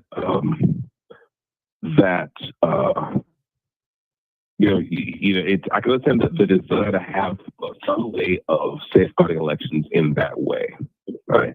And I can see the need for elections, right? I go, someone's in the military, if they're home, if they're bedridden, like they're homebound, they're in a nursing home, what have you, they can't get to I could see that. But it's clear that people talk about registration fraud versus voting fraud, and so yes, in an instance of registration fraud, but voter fraud is very rare. Well, when you tell me it's very rare, what I want to know is what is the incidence of it? And then I don't know what does very rare mean to you? Because it's very rare, does it mean we should not take common sense safeguards against it? And again, if this is important because the people opposing this legislation are the same people who have a very different attitude toward other constitutional rights, and I find that fascinating. I can't let go of it. I really can't. Because you know what's also rare? You know what's also very rare? Law-abiding citizens buying a firearm from an FFL and then using it to go shoot up the place. Yeah. Or obtaining a concealed weapons license back when, you was in those states and committing and then going and shooting at the place. Yeah. Right. Exactly. That's extraordinarily rare. In fact, what do we see about a lot of these people? A lot of them, steal the weapon, get it from a family member, so on and so forth. I'm not saying it does not happen, but it is very rare. And somehow, the Democrats have this very different viewpoint with this other constitutional right that they don't really care about at all, and they'd be happy to. They'll tell you that. They would get with this. If we could abolish the Second Amendment, that would be wonderful. Right? Right. So I can see the need for something like a SAFE Act. I can see the need for a SAFE Act. Excuse me. I can see the need for something. Definitely not the SAFE Act. The SAFE Act. I see the need for something where it's okay. Listen, you got to have some kind of documentation of who the hell you are. And if you don't have it, maybe you provide a provisional ballot. Part of the problem is I haven't seen legislation, so I don't know how these cutouts can really have to say, listen, if you can't find your birth certificate, you have a provisional ballot, and then you have some more time to provide these different documentations. But it seems bad. My ballot doesn't just necessarily mean someone putting the name on a ballot. You're breaking up a little bit.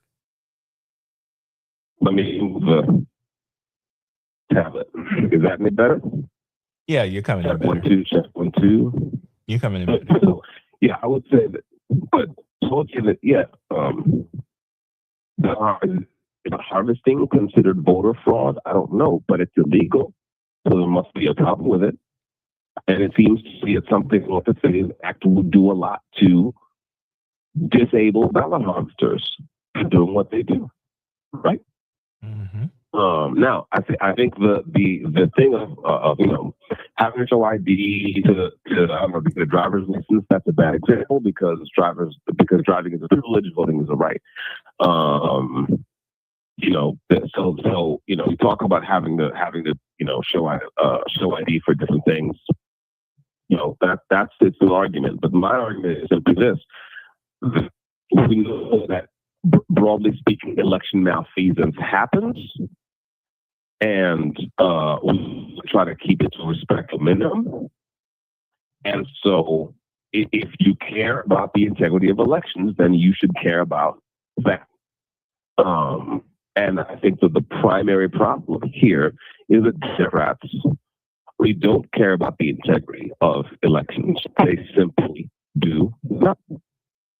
And it seems to me that just as over the last few years, they've been purposely trying to establish a new kind of client demographic specifically for their party, made up of people who came to the country legally. And they did that not because they love Venezuelans or they love Mexicans, because they have a will to power. Very well, fine. But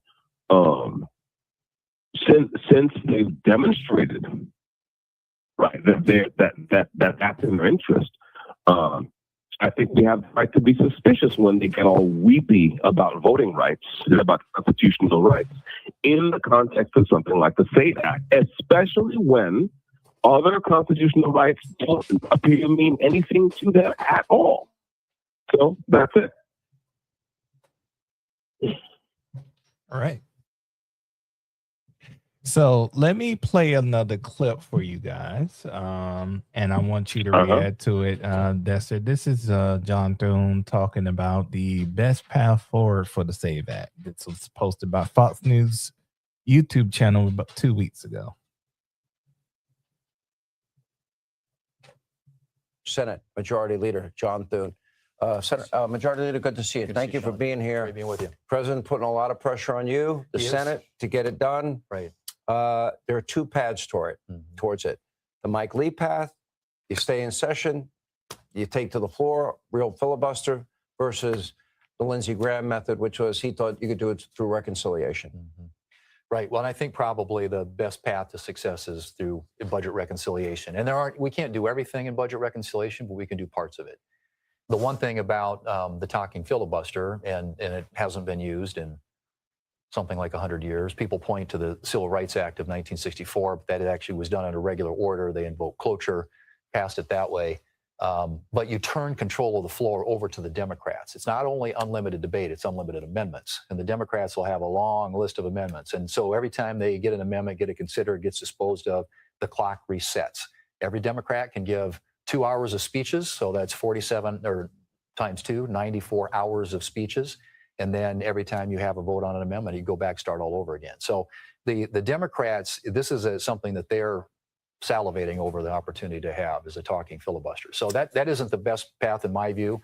And frankly, I don't think we probably have the votes in the Senate among Republicans even to get on a talking filibuster. But I do think we have a possibility through budget reconciliation to get some of this done. If you could go either way, are you as leader, are you trying to work with the rest of the Senate to get it done? We are. And I think, we've had it up now. So I'm gonna cut it short there because 8-minute clip. I don't want to take up all of our time with that. So, what do you think about the what John Thune said as far as the best path forward and getting this done in the Senate? Well, I mean, I'd be interested to hear how they would get it done through budget reconciliation. And from what I know of budget reconciliation, right, the budget reconciliation is a way of bypassing the filibuster. A filibuster, right? But it has to the matter under consideration has to have some budgetary aspect, some element that touches on the budget. I'm guessing that since this would cost some amount of money to implement the SAVE Act, that's how they would do it. I don't know, but that's the impression I get. By contrast, there is this talking filibuster, and yes, a certain number of Democrats, maybe not all of them, but certainly enough of them, could gum up the works for a while in the Senate. Now, people have talked about eliminating the filibuster. I think, and here I would kind of go with the logic of the framers of the Constitution, right? I believe this is the Senate can make its own rules, right, under our laws, and I believe that filibuster was designed to protect the rights of minorities, right? And when I don't mean racial minorities, I mean numerical minorities in the Senate. So it's why the idea is that even if your party is in the ascendant, you can't just pass anything you want because the other party has, through the power of the filibuster, among other things, the ability to go up the works. I get that, and I also get that as much as we might like to use it to bypass the Democrats, if we get rid of it, then next time they're in power, they can use it against us. Yeah. I get all that. Each party tends to hate the filibuster when they are in the majority. When they're in power, right? Yeah. Exactly, right. So look, I mean, I have some questions, right? How long has the SAVE Act been under consideration, right? There's all the time frames and so on. So I would say, first of all, how long has it been under consideration? Kind of what did John Thune know and when did he know it? The aspects of it passing. And again, how can I put this?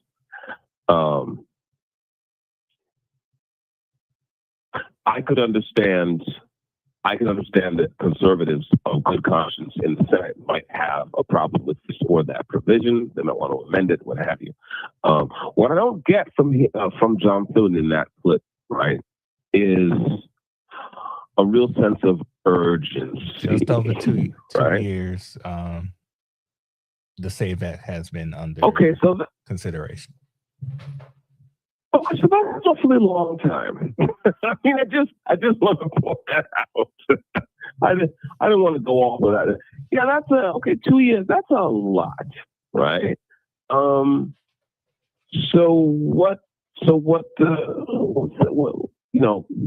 Is there really a sense of urgency there? Is it? And I don't get the sense that there is from John Thune and some of the high-ranking Republicans. Especially with the midterms being just a few months away. Well, yeah. I mean, it's like, this is, again, it does seem to me, and this is just, from me observing how Republicans get down, that like, a lot of them, want political power, but they don't want, they're also happy to kind of go along with the status quo, right? I mean, if you think about how hard Republican Senates have chosen to fight for positive things, right? In the years before Trump took office, for example, right? I mean, it does seem like they were neither very conservative nor very urgent. Do you understand what I'm saying? They really didn't. It took an executive like Trump to put the fire in their belly, but it's not their fire. And I think that's fascinating. So I think one issue is probably that these being the midterms, being not too far away, and this being Trump 2.0's the second half of his presidency.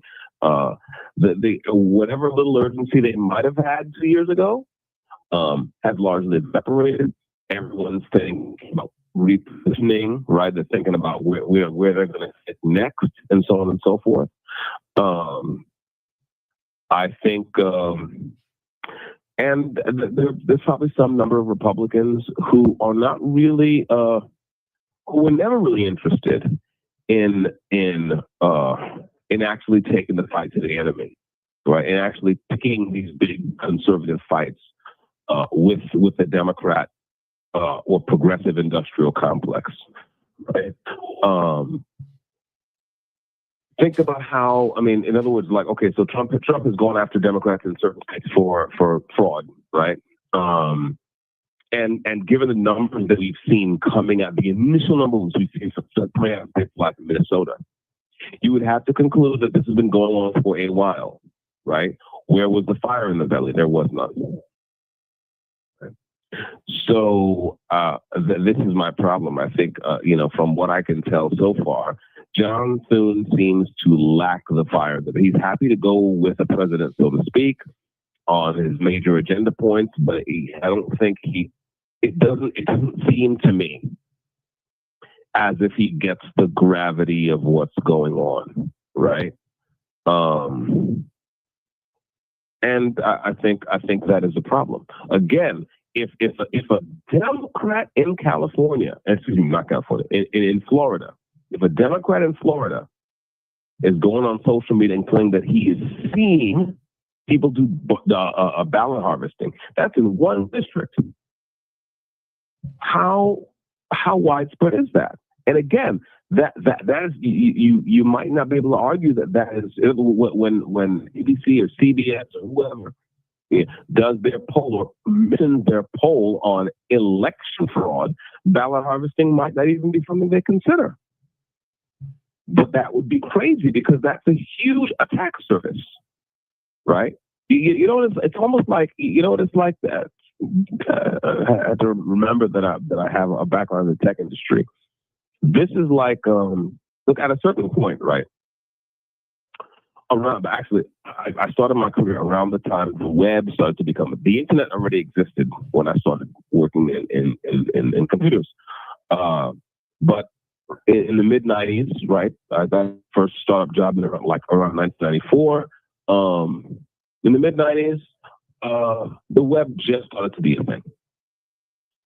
It had been invented around that time, and I remember looking at the very first web browser, which came out of the University of Illinois. Okay, a little tech team at the University of Illinois. Mark Andreessen and his band of grad students. Okay, where am I going with this? It's that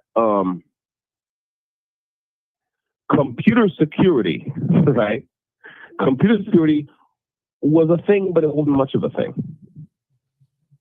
And if you would ask people back then, so, well, don't we need a mechanism to prevent people from doing so and so and so with these servers, these computers that are listening to the internet for connections?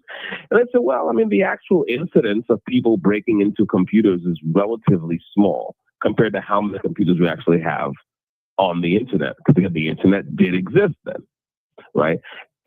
And I'm guessing that, you have the same kind of feeling hearing these guys say, well, it's not really that much, but it's a huge attack surface. And today, in today's world, right, no one would say if someone proposed to stand up a server that was listening to the public internet without the appropriate safeguards, I mean, they say, well, how likely is it that someone is going to try to, hack us through this open port that's listening for FTP connections?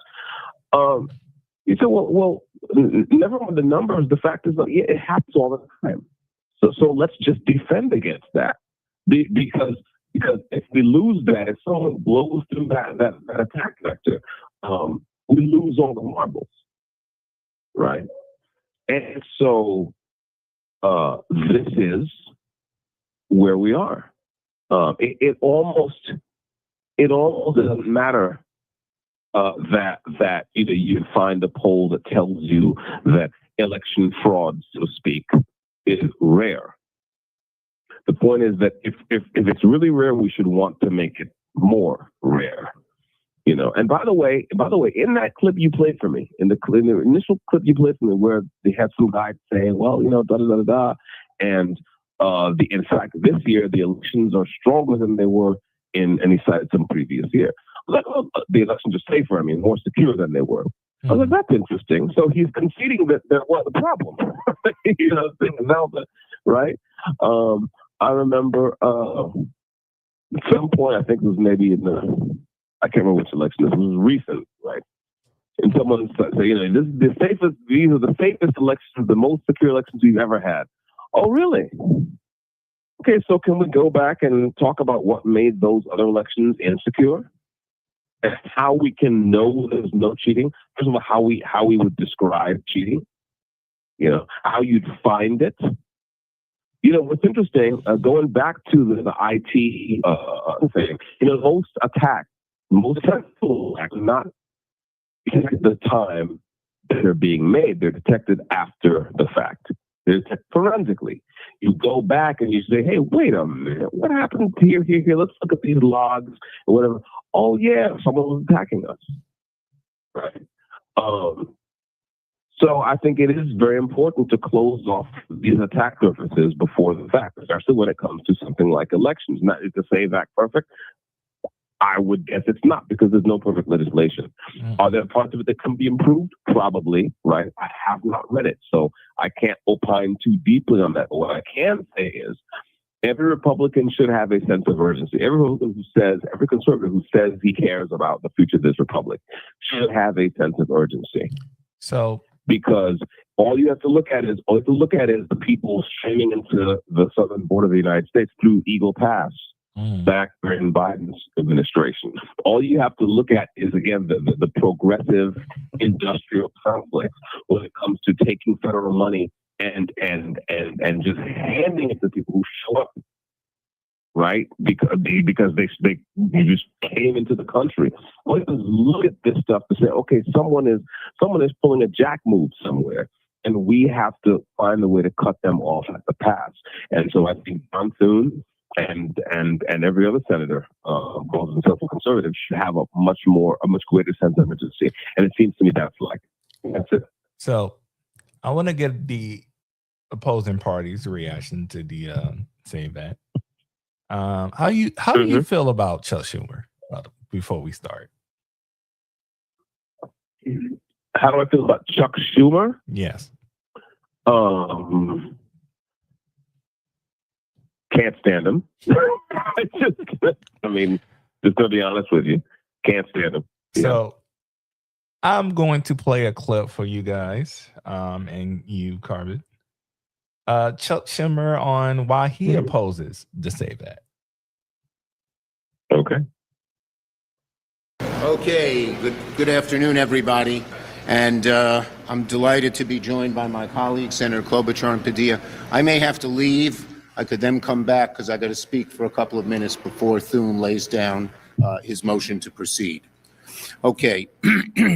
If MAGA Republicans want to bog down the Senate over a debate on voter suppression, Democrats are ready. We're ready to be here all day, all night, as long as it takes to ensure the powers of voter suppression do not win the day. Let me be very clear. The SAVE Act is not a voter ID bill. It is in every sense a voter suppression bill. It could purge millions of American citizens from the voter rolls through a screening algorithm designed by Elon Musk's Doge Squad. It could disenfranchise over 20 million Americans. It would kill online voter registration. It would kill online vote by mail. It would kill vote by mail. It would kill motor voter registration. What does any of that have to do with election security? It doesn't. It's a naked attempt to rig our elections. The SAVE Act also rejects the most common forms of ID for anyone trying to register. Driver licenses, no longer enough. Not even military IDs would be enough. That is radical. It would force Americans to register only in person, something only 5% of Americans do. And as a result, you could show up at your voting place, the same place you voted 2 years ago, same ID, same everything, and they could say, sorry, you're no longer on the rolls. And then you couldn't vote. It's an outrageous proposition. It also punishes married women who change their last names. The SAVE Act is not about protecting the vote. It's about making it harder to vote and easier to steal an election. And we know what the deal is here. Donald Trump says if Republicans pass the SAVE Act, it guarantees the midterm. The senior senator from Utah says Republicans will lose power, likely for a long time, if they don't get the Save American Act passed. That's the whole game. It's cynical. It's beneath the Senate. It's beneath democracy. Senate Democrats will never let this rotten bill move through this body. All right. That was Senator Chuck Schumer speaking about why the Democrats oppose the SAVE Act. He called it a voter suppression bill. What are your thoughts? Right. So first, I want to, something popped out of me. Well, one thing that popped out of me.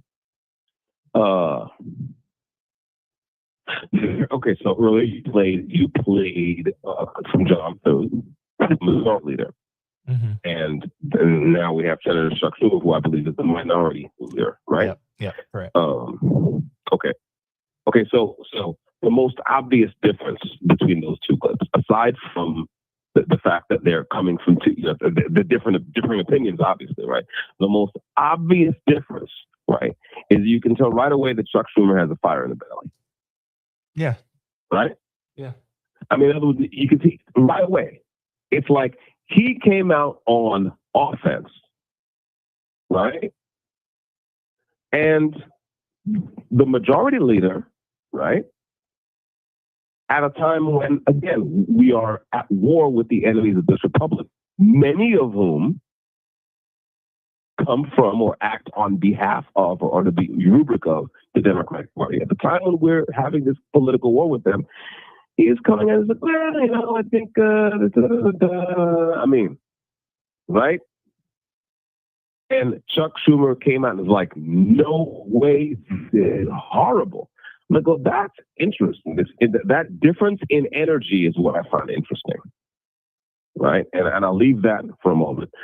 Now, let's see what else. Okay, he mentioned driver's licenses. I mean, this is something interesting because, of course, what do we know that blue states have gotten in a lot of trouble for recently, the past couple of years or two?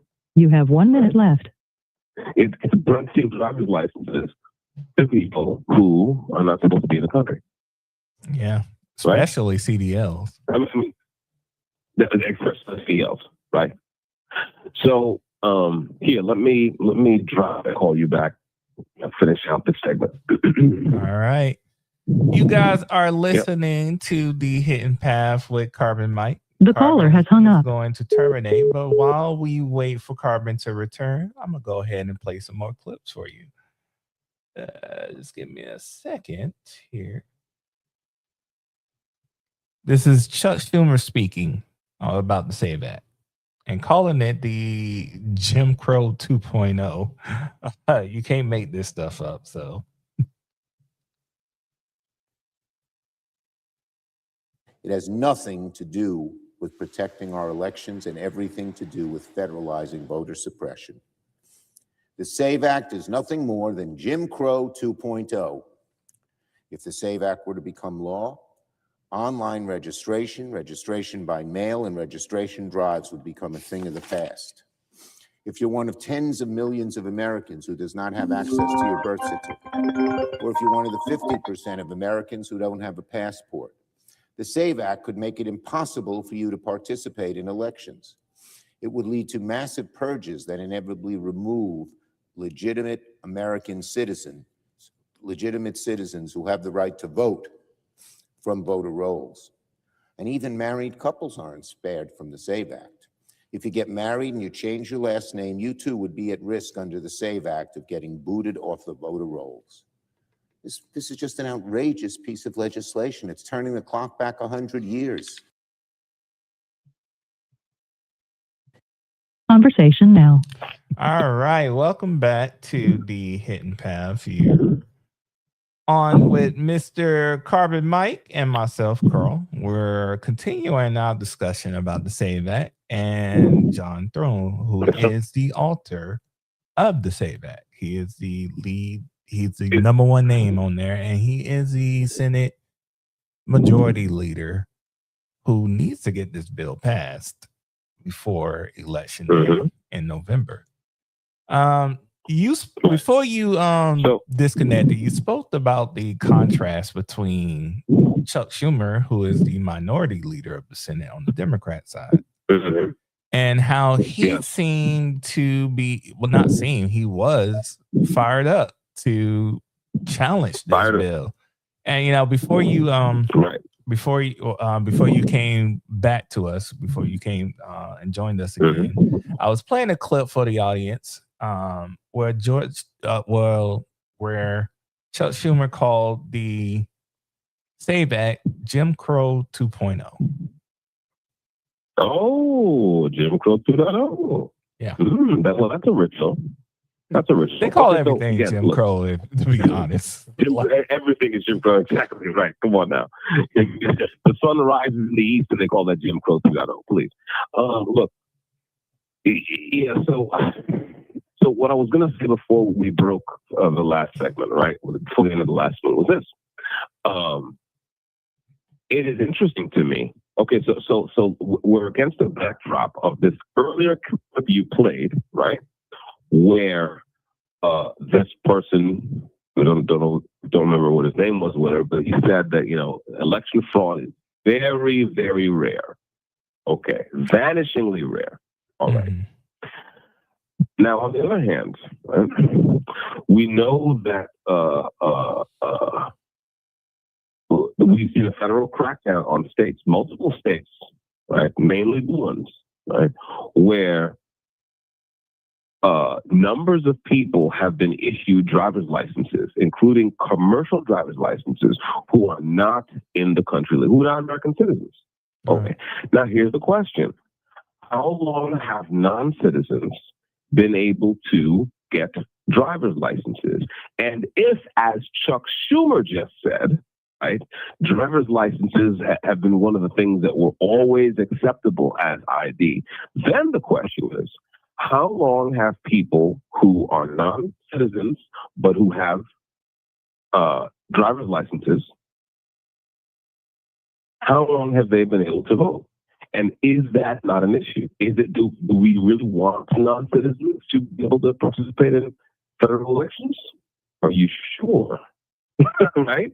And then again, whatever survey this other guy on the earlier clip mentioned that showed that, you know, voter fraud is very rare, ballot fraud is very rare. Well, the question is that ballot fraud, or is it something else that is illegal? You see what I'm saying? In other words, if I'm John Bill from Venezuela, right, and I'm not a citizen, and I have a CDL, and I use that as ID to vote in the federal election, and I put down my real address and my real name and what have you, right? Well, I am not. I don't know that that's fraud. It's just illegal, right? Now, maybe there's something on the ballot. I can't remember if you have to check if you're an American citizen. Regardless, it would be. I can't see. It doesn't seem persuasive to me. No one has ever done that. No one has ever said, "Listen, we're here. We've got these driver's licenses. Okay, we're going to vote." You know, and especially since I don't know that the people counting ballots are actually for each ballot typing the address into a database and seeing is there a person who lives there who's, first of all, that wouldn't tell you very much, because if the person who's living in that house at that address, if that house isn't in his or her name, then how would you know if that person, I don't know of any process where every time you count a ballot, you check some national database of visas issued to foreigners who are also not yet naturalized or not yet citizens. This doesn't happen. Okay, so then on what basis are they telling us that there's nothing to worry about with federal elections. That doesn't make sense, right? It just does not, right?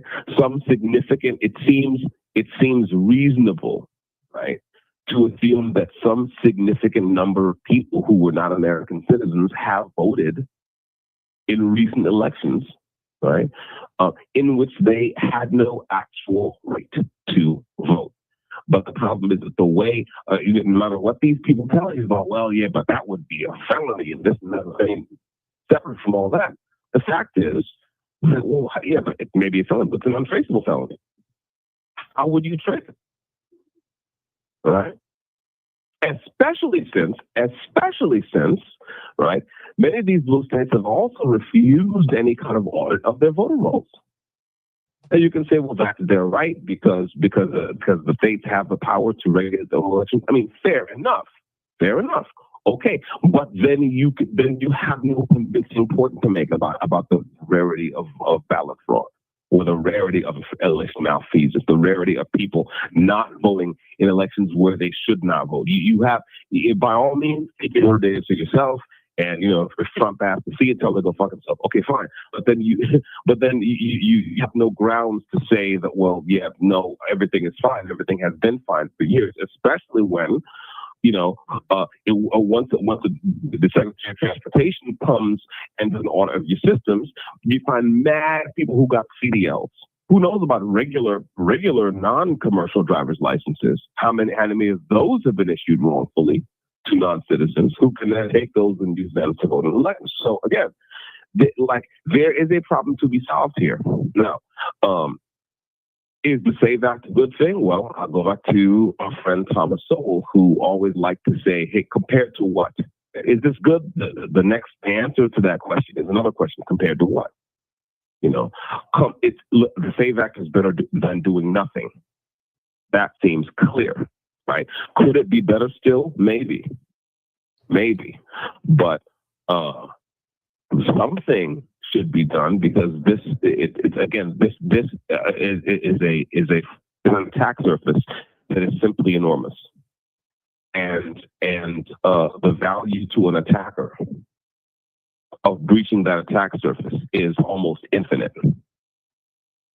Right? If you can guarantee that you can swing elections how you want, it's a wrap, game over. So we can't have that. And again, I would just go back to, here we have the minority leader, the guy who is not in power, and they ask him about the SAVE Act, and he has the fire in the belly. And then you have John Thune, and he's just making these dry procedural points, but I don't really get any sense of urgency. And there, I think, is the fundamental problem. Might be close. Yeah. And that's a huge problem. And this is what we've been discussing throughout our show today, but in past shows, that Republicans lack this sense of passion, fire, urgency when it comes to the American people, when it comes to the fight, when it comes to voting, when it comes to these things. Like, the Democrats are always motivated. They're never they're never like, hey, we're just gonna phone it in this election. We're not going to, like, the only time I ever seen the Democrats do that was here in Florida in our last gubernatorial election between Ron DeSantis and Charlie Crist. Charlie Crist wasn't motivating anybody, and Democrats knew he was going to lose, but they still ran him as the party nominee. And you kind of see it in this election as well. But that's a rarity.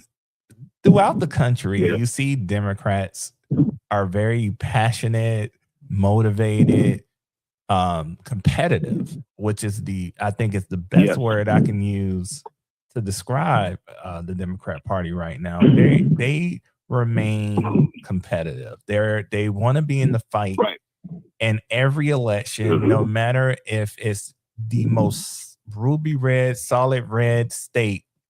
And in my opinion, no state is solid red. There's no state that is solid blue. I mean, you can compete. Right, exactly. So What's your You can't thoughts? compete, but they well, you're exactly right. I mean, look, I point to what's his face. Speaking of Democrats running in red states, you look at James Tallarico. Yeah, right. Texas. I mean, James Tallarico. Listen, James Tallarico felt such a kind of way about about getting in the fight. You know, that he was willing to fix his face in Texas to say that he thinks there are 6 genders. Think about that for a second. Not only that, he said that he's a vegetarian running in a state that prides itself on his barbecue and beef. Thank you. And by the way, that is an enormous beef producer, what have you, and that has a reputation for kind of a muscular kind of politics and a kind of a muscular approach to, among other things, manhood. Okay, so in other words, like, this is the opposite of conservative energy, meaning, like, he doesn't care. He's gonna get in the fight. He's gonna get in the fight.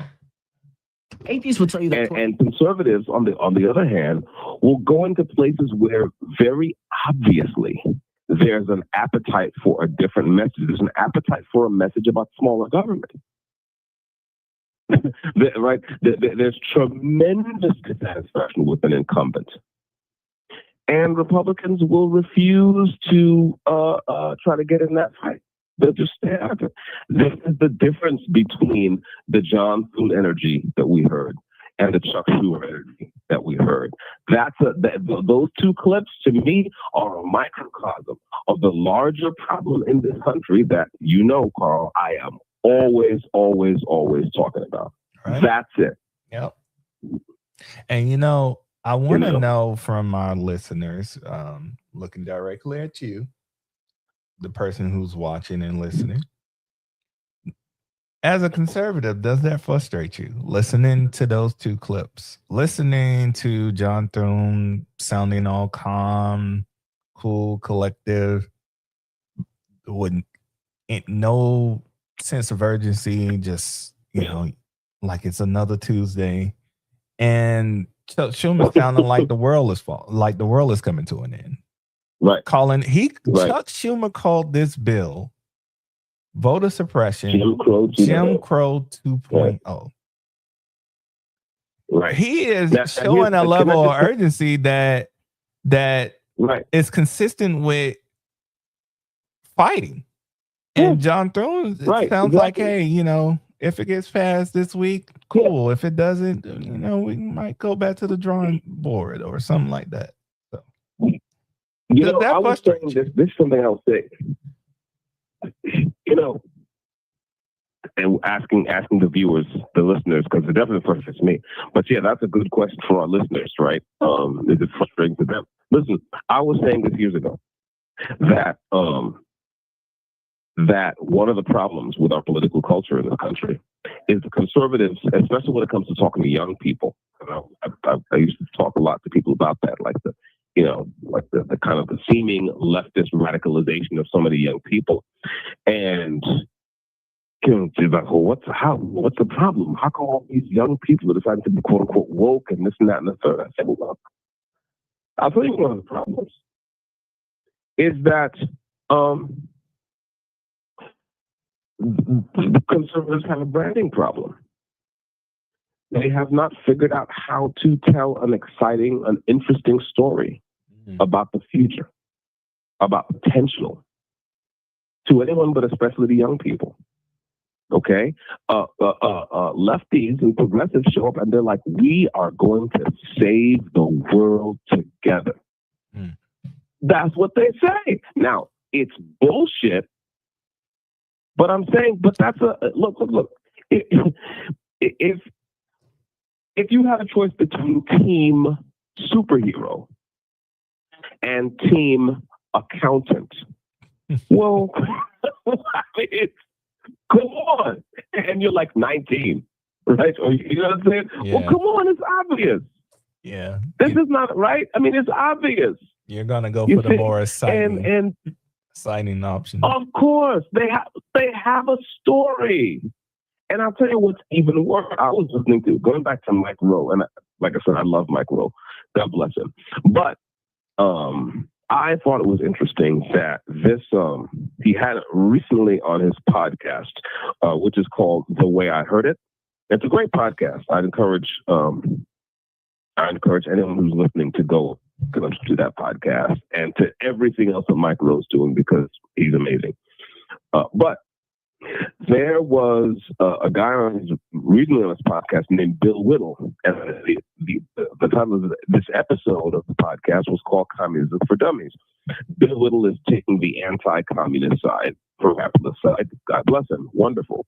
But right away, one of the things that that kind of struck me was, of course, Bill Whittle, his arguments were logical and they were factual. Right? He made good points. But the problem was that they were mostly couched in material terms. And that's a problem. It goes back to how we fight, why we fight. Okay. The problem is that socialists and communists, right? Materialism is their thing. It's a term of art with them. It's historical materialism. Go look it up. Okay, so if you're trying to argue, if you're standing up in 2026 to make an argument against socialists, and you start off making an argument in materialistic terms, you have lost.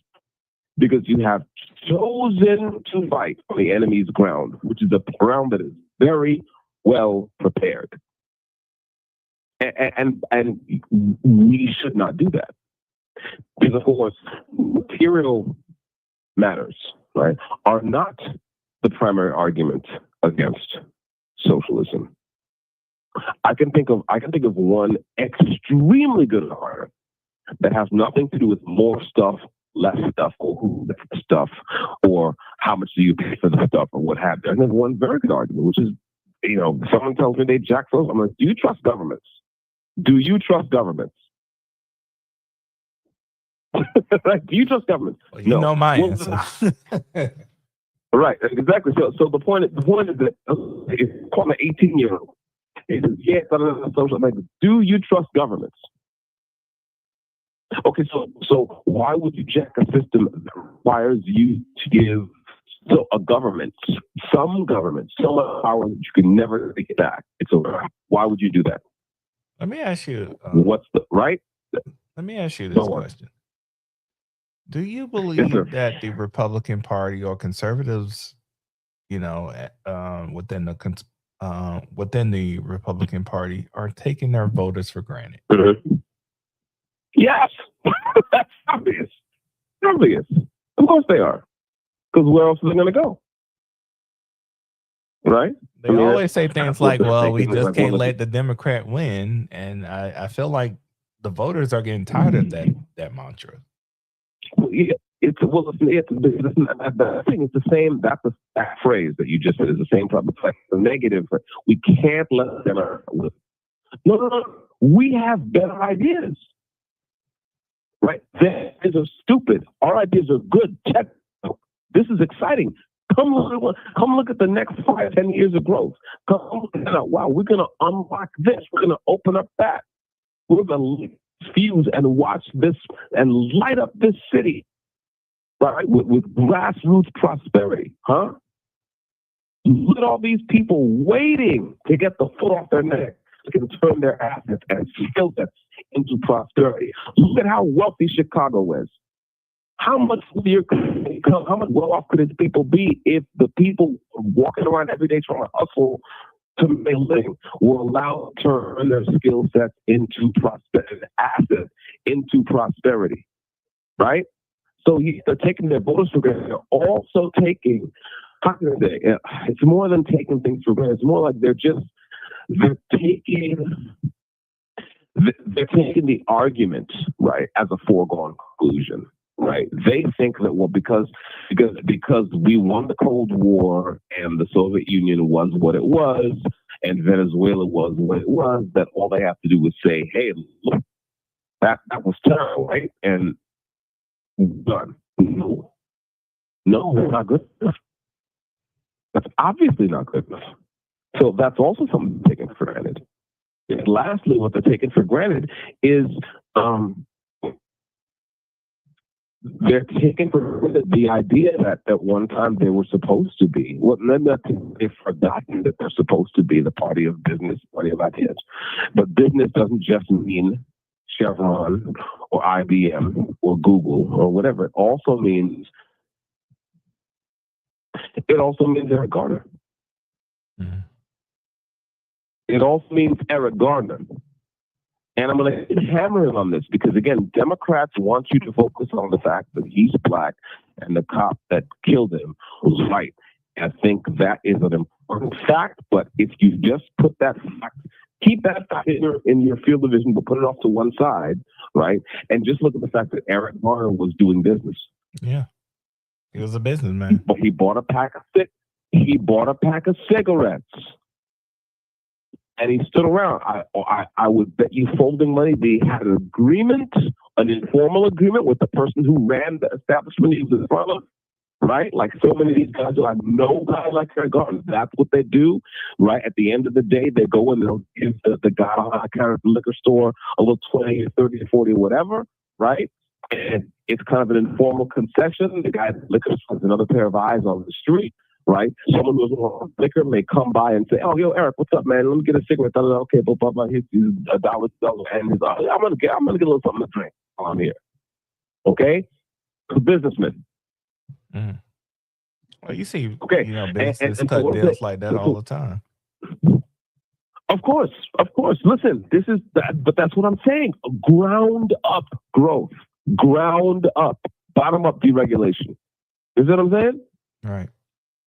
Okay, like where is the fire in the belly from conservatives about that? It does not exist, except maybe here in a couple of other places. Right? That's a problem. That is a problem. Okay, and they don't. By the way, when people like Chuck Schumer say, "Oh, so and so is Jim Crow 2.0." I mean, to me, it's like the thing to do is to go at Chuck Schumer hard. Like if I was in John Thun's position, I would never make his position because why? Because if I were, I would say something like, "Oh, well, Chuck Schumer." Yes, Chuck Schumer is quoted as saying that the so and so, the SAVE Act is Jim Crow 2.0. And what I would say is that being a Democrat, he would know.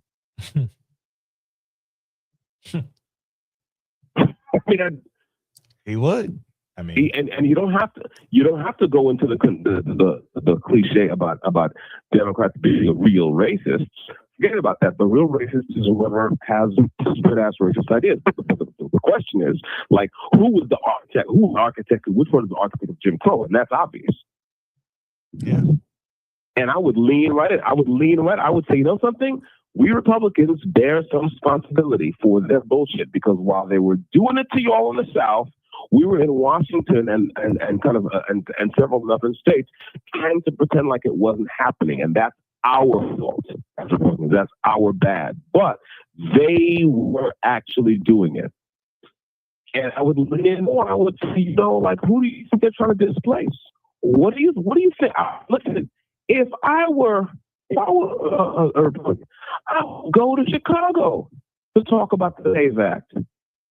I would say, look here. Isn't it? You can't. We didn't go to the town hall meetings. Look, you showed up. There's a lot of Chicagoans. Aren't they trying to displace you? There's a lot of Chicagoans that will listen. Yeah, listen. Go and tell them, like, listen. Why we have to say that we have to say that for the same reason that your mayor is trying to squeeze you out. They're doing the same thing, but using the ballot box. Believe me, just look at it. Look at what's happening. Look at what you have to do. Pick a random black person in the audience. Look at the video. What did this guy have to do who just got arrested for not knowing the language? Think he actually sees the book? How could he say he didn't speak the language in his book? Who's doing that? Who's doing this to you? You see what I'm saying? If Republicans had that fire in the belly, it'd be a whole different ballgame. Listen, I see it's 4 minutes to 11. Let me drop now and come back. We have an extra half hour. All right, man. We'll see you on the other side. All right. Yes, sir. All right, guys, you're listening to The caller has Hidden hung up. Path with Carbon Mike. We do this every Monday at 8 p.m. So if you're looking to hang out with us, get off the hidden path. Get off the beaten path. Join us over on the hidden path. I promise you, it won't be like any other conservative podcast that you're listening to. We do this live, so everything is not going to be perfect. We're doing a new format where you see me. So you should be able to see me live if you're watching me on Twitter or YouTube. You hear Dexter's voice. Calls in every 30 minutes. Oh, this is As a long free as call he from. calls before 11 p.m., he can extend over that 11 p.m. hour. But once after this call is done, we're done. So next week, we're going to continue talking about the Save Act and John Thune. So if you're enjoying what you're hearing, please come on back and share the podcast with other people. We're trying to grow this podcast because we're trying to get Dexter some recognition out there. So appreciate it. The conversation now. All right. We are back. Yeah. And Yes, this sir. is going to be our last segment of the night. So everybody lock in and listen to what Mr. Carbon Mike has to say. Yes, sir. So it's interesting, right? That in the last segment we were talking about the difference in the two clips you played, right? The energy that you heard and the passion you heard from Chuck Schumer, right? And the kind of the certified public accountant energy that you heard from John Thune. That's the difference, right? Superhero versus CP, And you could tell Chuck Schumer was ready to Tarzan in, and we're going to save this and this and this and that. And Chuck Schumer was like, we could do this, and I'm like, okay. Let's even enlarge the picture so we're not just talking about John Thune. The Republican Party in America has a problem, and the problem is it doesn't know who its friends are. It doesn't know how to talk to them. I should say those are two of the numerous problems the party has. But let's take the Save Act. If they had the least of political imagination, what they do, they'd say, hey, guess what? What we'll do is we'll try to win this one. We're still going to fight in the Congress. We're going to get some people to go and to win this in the public opinion.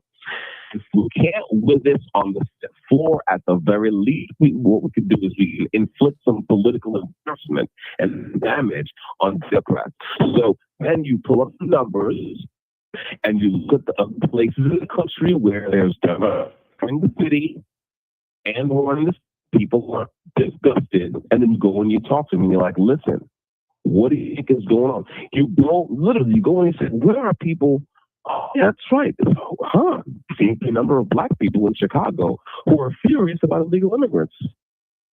Okay. And then you said, well, very obviously, that you could draw a line from one to the other. And then you go and you talk to them. And if you can't find a public forum to talk to them, you know what you do? You make a video. And you publish it. You have you get a couple of young staffers, whatever, hook it, organize it, and he's like, "Listen, I'm talking to anyone who in my voice who's living in the city of Chicago." And and you said, "Listen, I'm a Republican. This is my job. We haven't always spoken to you all with respect, but that stops now. And I'm going to tell you right now that what you were observing in the streets of your city is not an accident." And what you observing in the streets of your city and the policies being inflicted on you, I'm talking about homeowners, business owners, The policies inflicted on you by your Democratic mayor, Brandon Johnson, those policies are not an accident, they're part of a program. And what SAVE Act is trying to do is to interrupt that program. Because if you don't think that they're squeezing you out of the South Side or West Side with property taxes, but they'll stop, you think they'll stop before it comes to squeezing you out of the electoral process, you're crazy.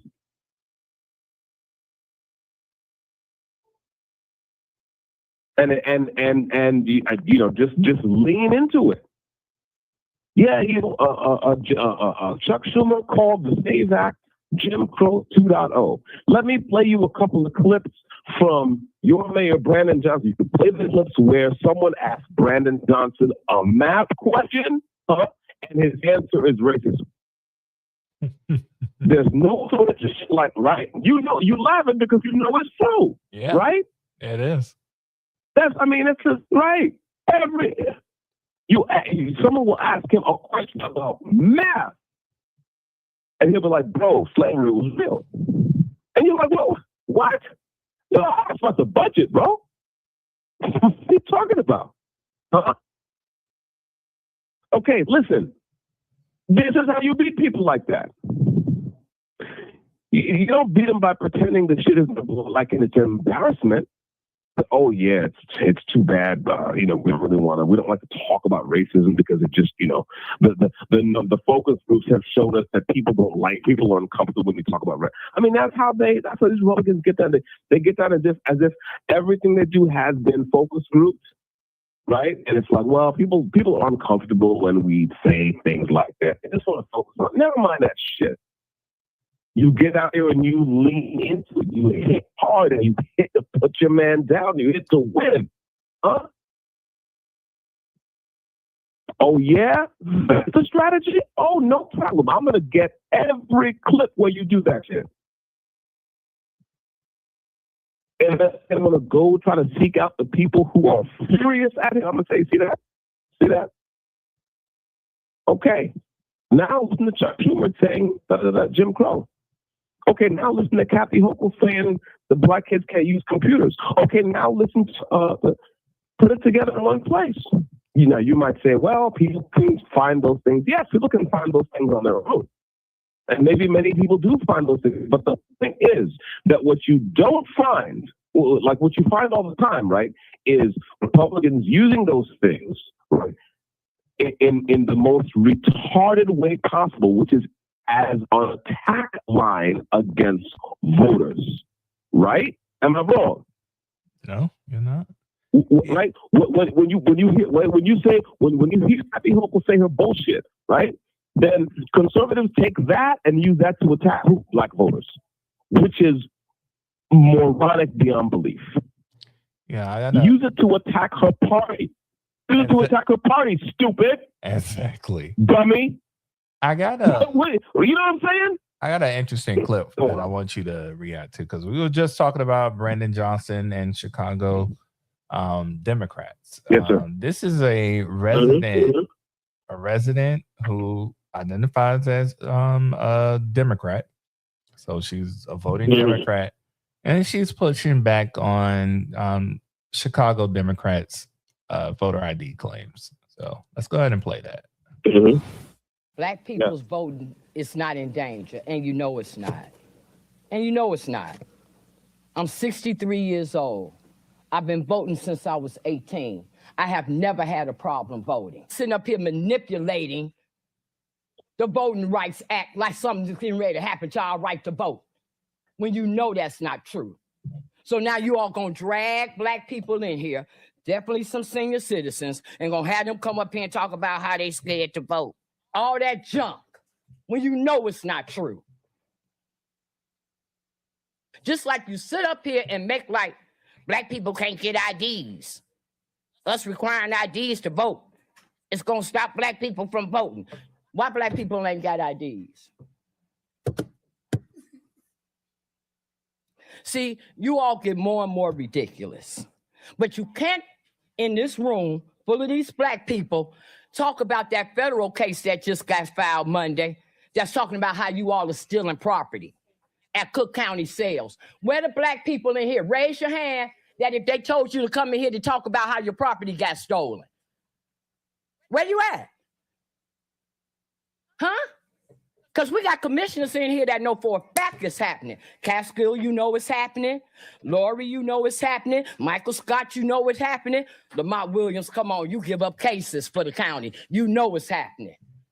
Donna Miller, you know what's happening. Well, come on, y'all black people that they done send here with these 501c3s, that they got y'all in here talking for them.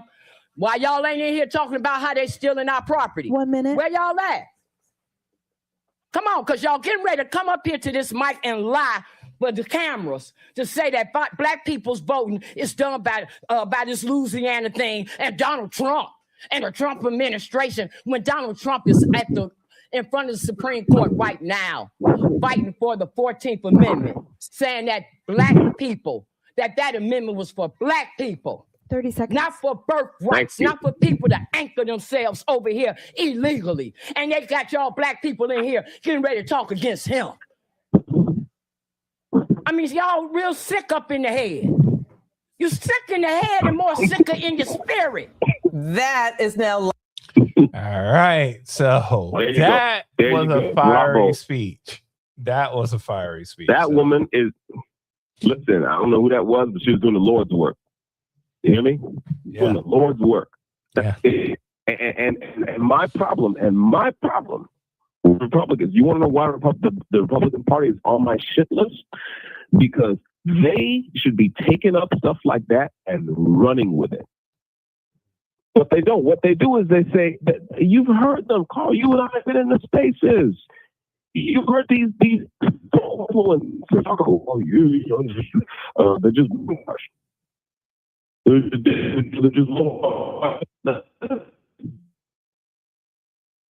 put the thing together, be like go and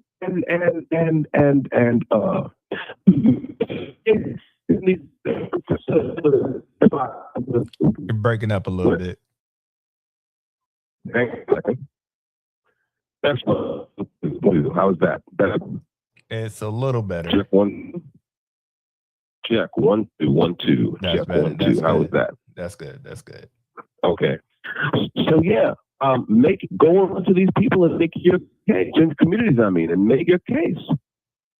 Make your case. Listen, she hit all the points. You talk about 501c3s, right? Non-profit organizations, right? That because they're shallow. They can take money and they can, and as you can see, they can use their money to do charity work, right? And actually, essentially, stump for not to mention actually filling real money into the workforce. This is the thing that goes on. So going back to the SAVE Act and John Thune, okay. I think that the SAVE Act is perfect. I'm not saying that it can't be better. It almost certainly could be better. The problem, like edge cases, you want to look at like edge cases. You want to make sure that you disqualify as few people as possible. It may need some real work. Is looking to solve a real problem, and what Democrats are trying to do is to that does not exist. When you hear people say that, real statistically speaking, it's not real. You have to ask yourself, what do you define as fraud? Because if someone takes a legitimate document issued by the state, right, and that person is not an American citizen, but they use a real name and real address and show that legitimate document and the ballot, well, you might say that depending on what these people choose to use, they'd be right, but it's about that should not have been cast. It's about that should not have been cast. And this is basic. You look around the world, you just show up in Switzerland and vote in their elections. All out. gives them right citizenship. You can't just show up in Switzerland and become a citizen. Bro, I don't know if I was talking to you about this or somebody else. Remember when Tina Turner, God rest her soul, when Tina Turner became a Swiss citizen? I remember that. That happened back when I was like, Yeah, I remember. yeah. Like she in the interview, she talked about very responsible. She don't speak the language. She had to demonstrate, financial wherewithal, right? Do all this thing, this, that, the third, and it could be examined. And after a while, they were like, okay, now you're a Swiss citizen. You can't just go over there and pop out a couple babies and be like, oh, that's Swiss citizen. No. So now you could argue that, an executive order is not going to have this because the 14th Amendment says what it says. And if we're going with the original meaning of the text, I can't be a hypocrite about this. We want to, right? We want to privilege the original actual text, right? The plain text. The plain text may allow this loophole. Okay, so it makes sense that a conservative Supreme Court would say, look, yes, it's arguable the loophole here, but we are not the people to close this loophole. You have to go through Congress. That makes sense. But then go through Congress if you have to. But the problem is, Republicans don't want to put the work in because they don't want to go and fight in these battlegrounds where public opinion may be in their favor, but they don't know because they're not interested. They don't want to go to Chicago. They want to go and talk to the people who need the Democratic, progressive, liberal boot off their neck. They don't want to know. Listen, they don't even want to hear from people who are talking about the boot on their necks. Look at Sonny Johnson. Talked about it last week, right? Sonny Johnson showed up at feedback once, and I guarantee you the GOP was not blowing up her phone afterwards. And my question is, why not? And I know the answer. The answer is because they don't want to win. They're not interested. And so, getting back to tonight's topic, John Thune is kind of an example. I mean, let's give him grace. Let's say he's competent leader. In other words, he knows rules of the Senate and he knows the procedures and he knows how to do. Okay, fine, that's fine. But let me ask you a question. Let's give him as much grace as we can. Okay, he's competent. He knows the rules and regulations. Okay, now, and he's willing to work with the president. Okay, now,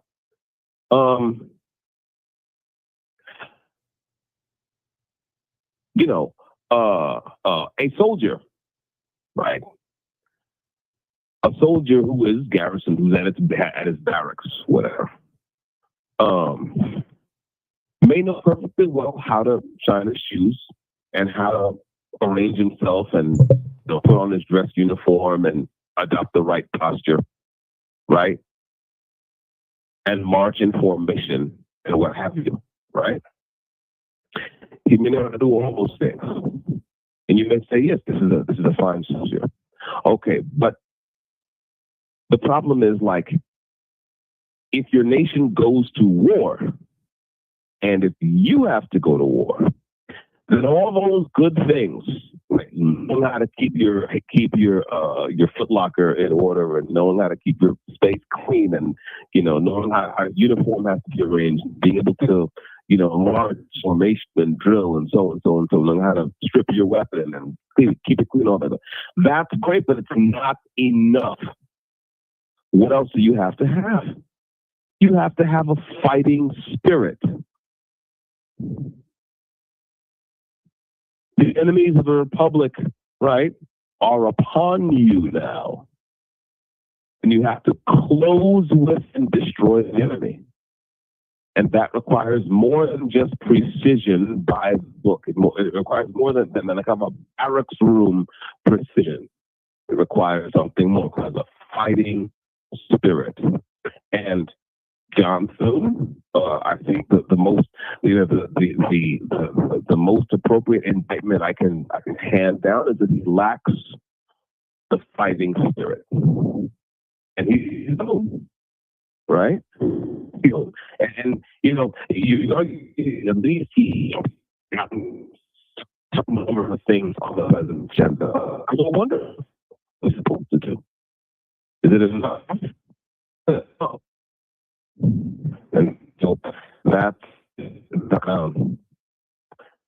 and on the party, which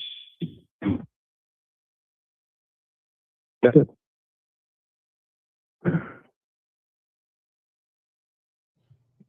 You're still breaking up a little bit. How much? How'd you lose? Hello? Yeah, you can hear me? Once. Yeah. Yeah. Can you hear me? I can hear you, but you're like cutting in and out. Okay. Well, let me see. Let me see if I can reposition myself. Check 1 2. Check 1 2. Check 1 2. Check 1 2. Check 1 2 3 4 5 6 7 8 9. Sound good now? Check 1 2 3 4. Okay, so I'll just repeat the last part of what I said. A soldier in his barracks might know everything about his uniform and shining his boots and marching in formation or what have you, which is great, right? That's barracks room correctness, that's garrison correctness. When you have to go to war, you need something more, which is fighting spirit. John Thune lacks fighting spirit. And that's it. All right. I want to play another clip from Brandon Johnson. I'm trying to find it here. Here it is.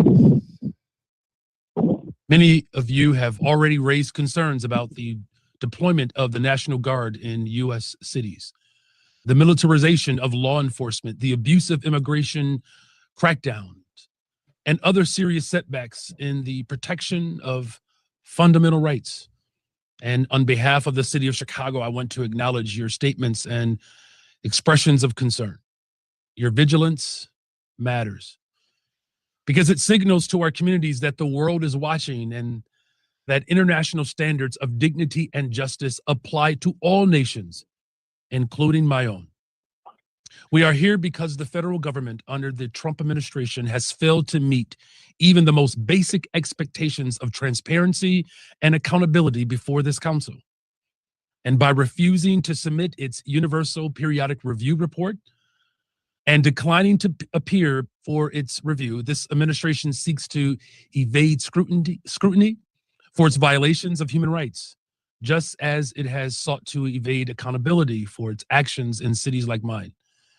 This refusal to engage in good faith with international mechanisms for accountability and oversight is a moral failure. In Chicago, we live with the consequences of that moral failure every day. So that is Mayor Brandon Johnson speaking about, this was about 9 months ago.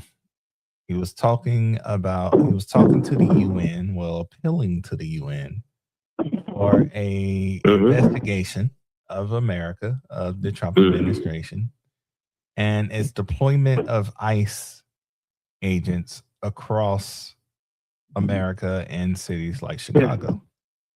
I wanted to get your reaction to that because I found it very interesting. Well, I mean, he wants to be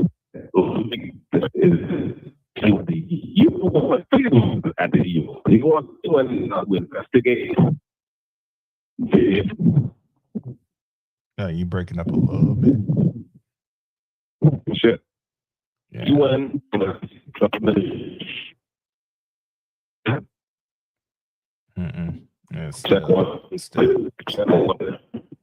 It's still bad. Damn. We might have to call it an evening, bro. Yeah.